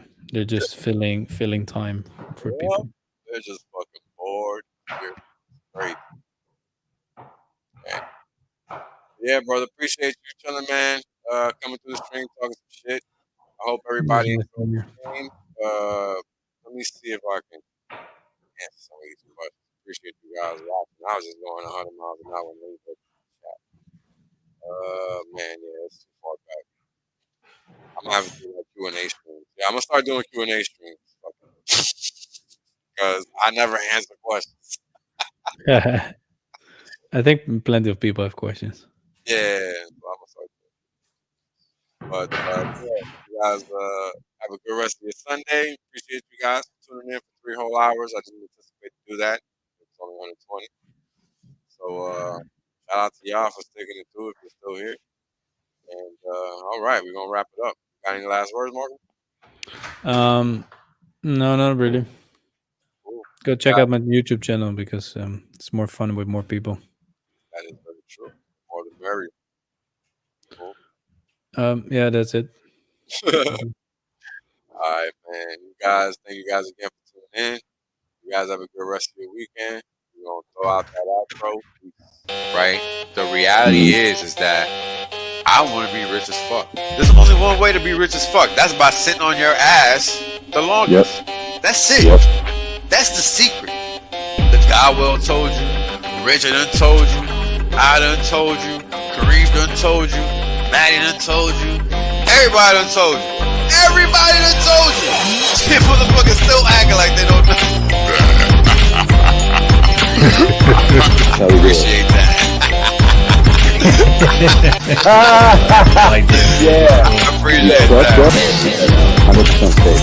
There's plenty of games left. Valiant done told you. Yo, everybody said it. I mean, hey, you know what it is, man? Everybody done told you. Yash deep, everybody.